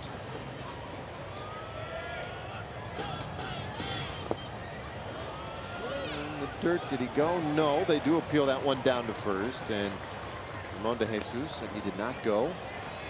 1-1 the count. A 1-run game now in the 9th. The 8 and 9 spots due up for the Rangers. That's Chirinos and DeShields, and then back up for Shin-Soo Choo.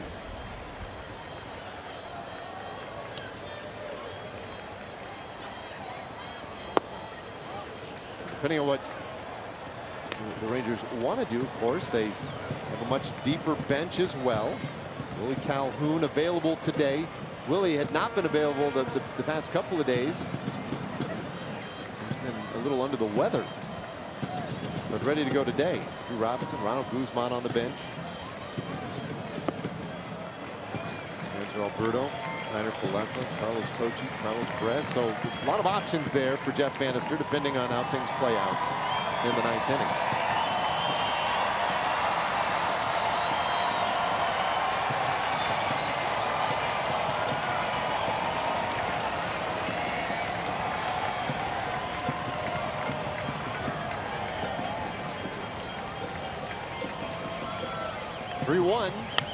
And Chapman fouls it out of play, so a full count.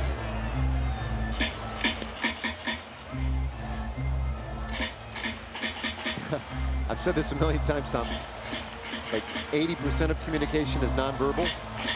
Is he trying to say anything to anybody? You know, I have one of these at home. I know how to use them. There'd be times in a game where if a left-hand pitcher was getting ready in the bullpen and he was a soft tossing left-hander, then Jim Fregosi would pick up a bat and walk by Billy Martin with a bat in his hands as if to say, I'm ready if you need me. But if it was a hard throwing left-hander, he'd be sitting on the bench with no bat in his hand, hoping that someone else got picked. I remember sitting on the bench when the manager needed a pinch hitter, just hoping that he didn't see me. Not me, not this time. Billy Martin would come down the bench and the potential pinch hitters and say, can you hit this guy? Can you hit this guy?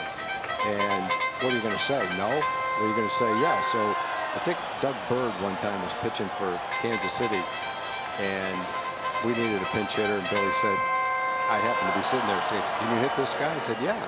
So he sent me up to pinch hit, and I struck out. And I came back, and Art Fowler was our pitching coach. Billy wasn't anywhere near us. Can you hit that guy, Greavy? Oh, yeah, sure, you can hit that guy. Sure, you can hit that guy. Payoff pitch, and another foul ball. There's only one answer to that question. Yeah. I can hit him, but please don't send me up there. Billy also, before the season started, would give a piece of paper and a pencil to each hitter. It'd say, write down the 2 pitchers you least like to face, and I'll do my best to make sure that you miss them. The problem was that every player on the team wrote Bert Blyleven down, and somebody had to play against him.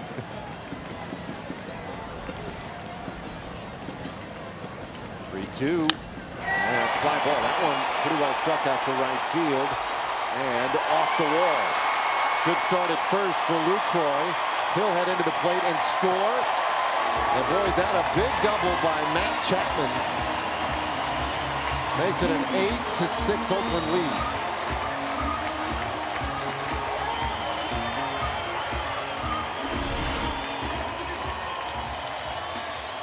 The second double for Chapman today, who since the All-Star break really has been one of the best players in the American League.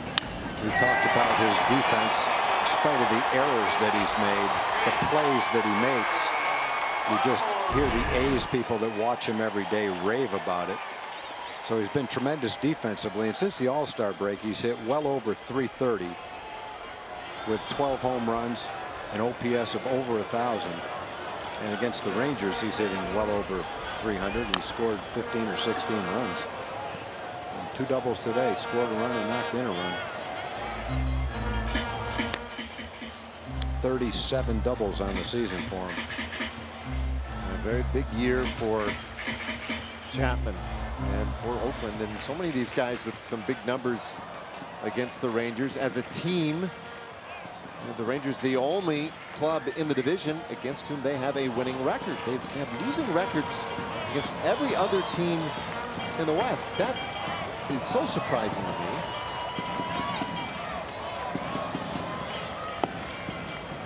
Strike. 0-2 to Lowry. Yeah, one interesting note on the way the A's have played against the West. Jerry gave me this before the game. In the first 35 games against the West, they were 10-25. In the last 30 games, they're 21-9. So they're playing much better recently against the West.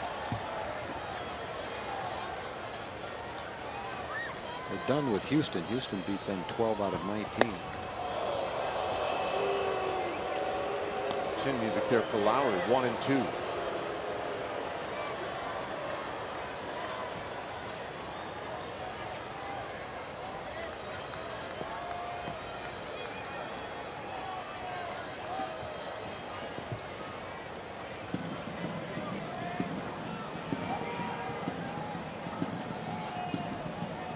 Martin from the stretch. And a flare out towards center field. DeShields trying to close on it. He does. And into that slide, makes the catch to win the inning. Nicely done. And now Oakland with a 2-run lead. The Rangers, though, will send Chirinos, DeShields, and Shin-Soo Choo. Last chance coming in the ninth.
Southwest Airlines. Low fares, no hidden fees. That's transparency. Ford. Visit your local Texas Ford dealer during the Ford SUV season. Ford is the best in Texas. And by Shiner Light Blonde. It's light done right.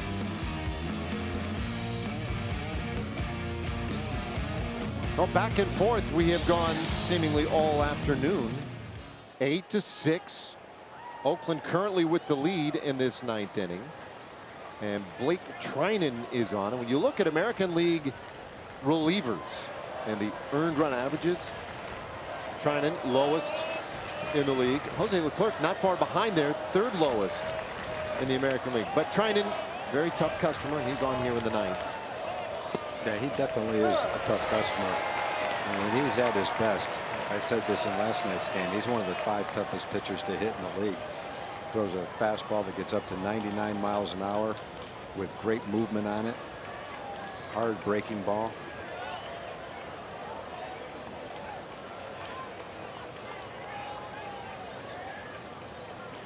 And strike pitch, and Chirinos gets a piece of it. He throws the kind of ball that when you make contact, it just feels like the ball is heavier than a normal ball. In fact, if he hits you down toward the handle a little bit, it almost feels like a shot put that you're trying to hit. Very tough. You've got to hit it almost on the perfect spot of the barrel to get the feeling of the ball jumping off the bat. That late movement is what does that to you. Just hard to get the barrel of the bat on the ball when he's pitching.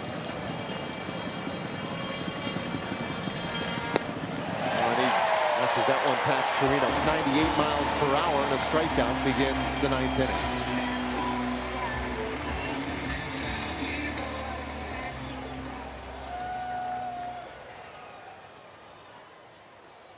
All right, Willie Calhoun will be announced as a pinch hitter here.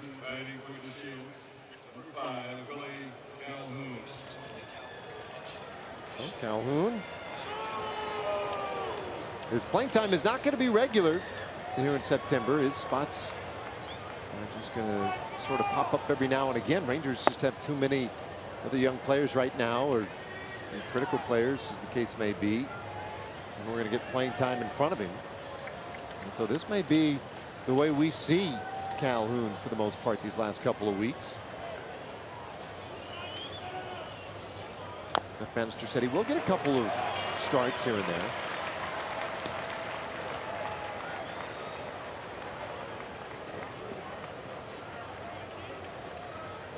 Rangers down by 2 in the 9th.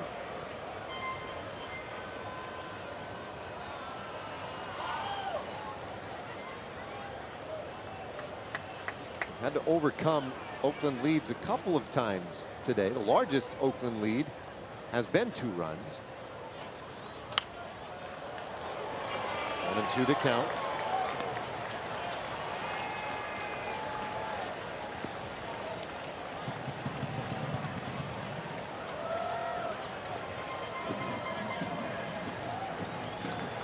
Calhoun technically called from Round Rock on Tuesday. It's his 2nd stint with the club.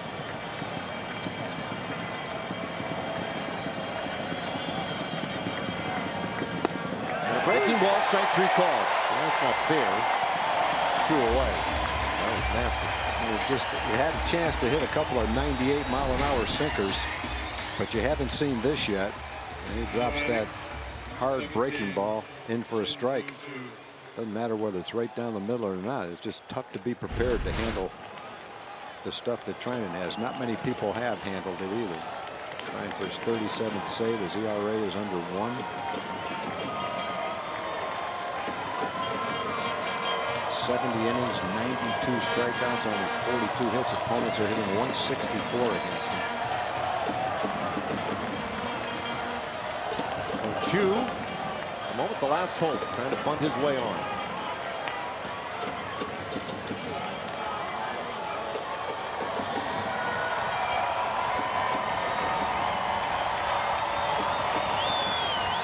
Rangers 6 runs on 9 hits with 1 error today. The A's 8 runs on 9 hits. And no error. He's the long ball once again. Runs by Chris Davis, Chad Pender, Matt Olson.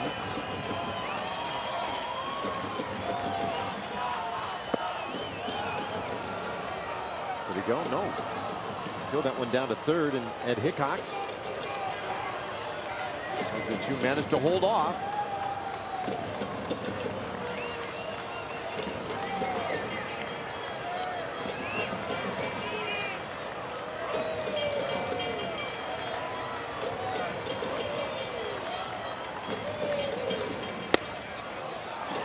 There's 2-1.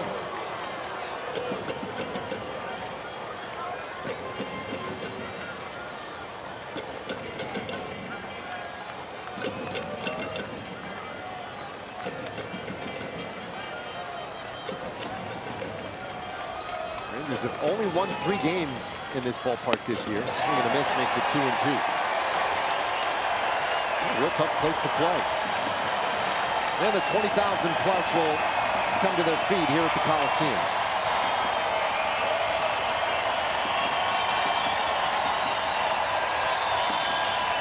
An Oakland team looking for their 86th victory of the year. 2-2. That one gets away. Finished last in the division each of the last 3 seasons. But things have turned around dramatically for Oakland here in 2018. Guys like Blake Trinan, big part of that. Their bullpen has been a foundation of their success this year.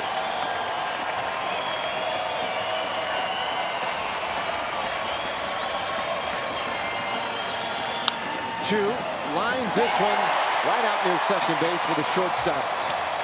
Simeon hauls it in and the inning is done. And so the Rangers go 1-2-3 in the 9th inning, and they fall short today, 8-6. The final score, and they've dropped the first 2 games of this series. A tough one for the Rangers once again today.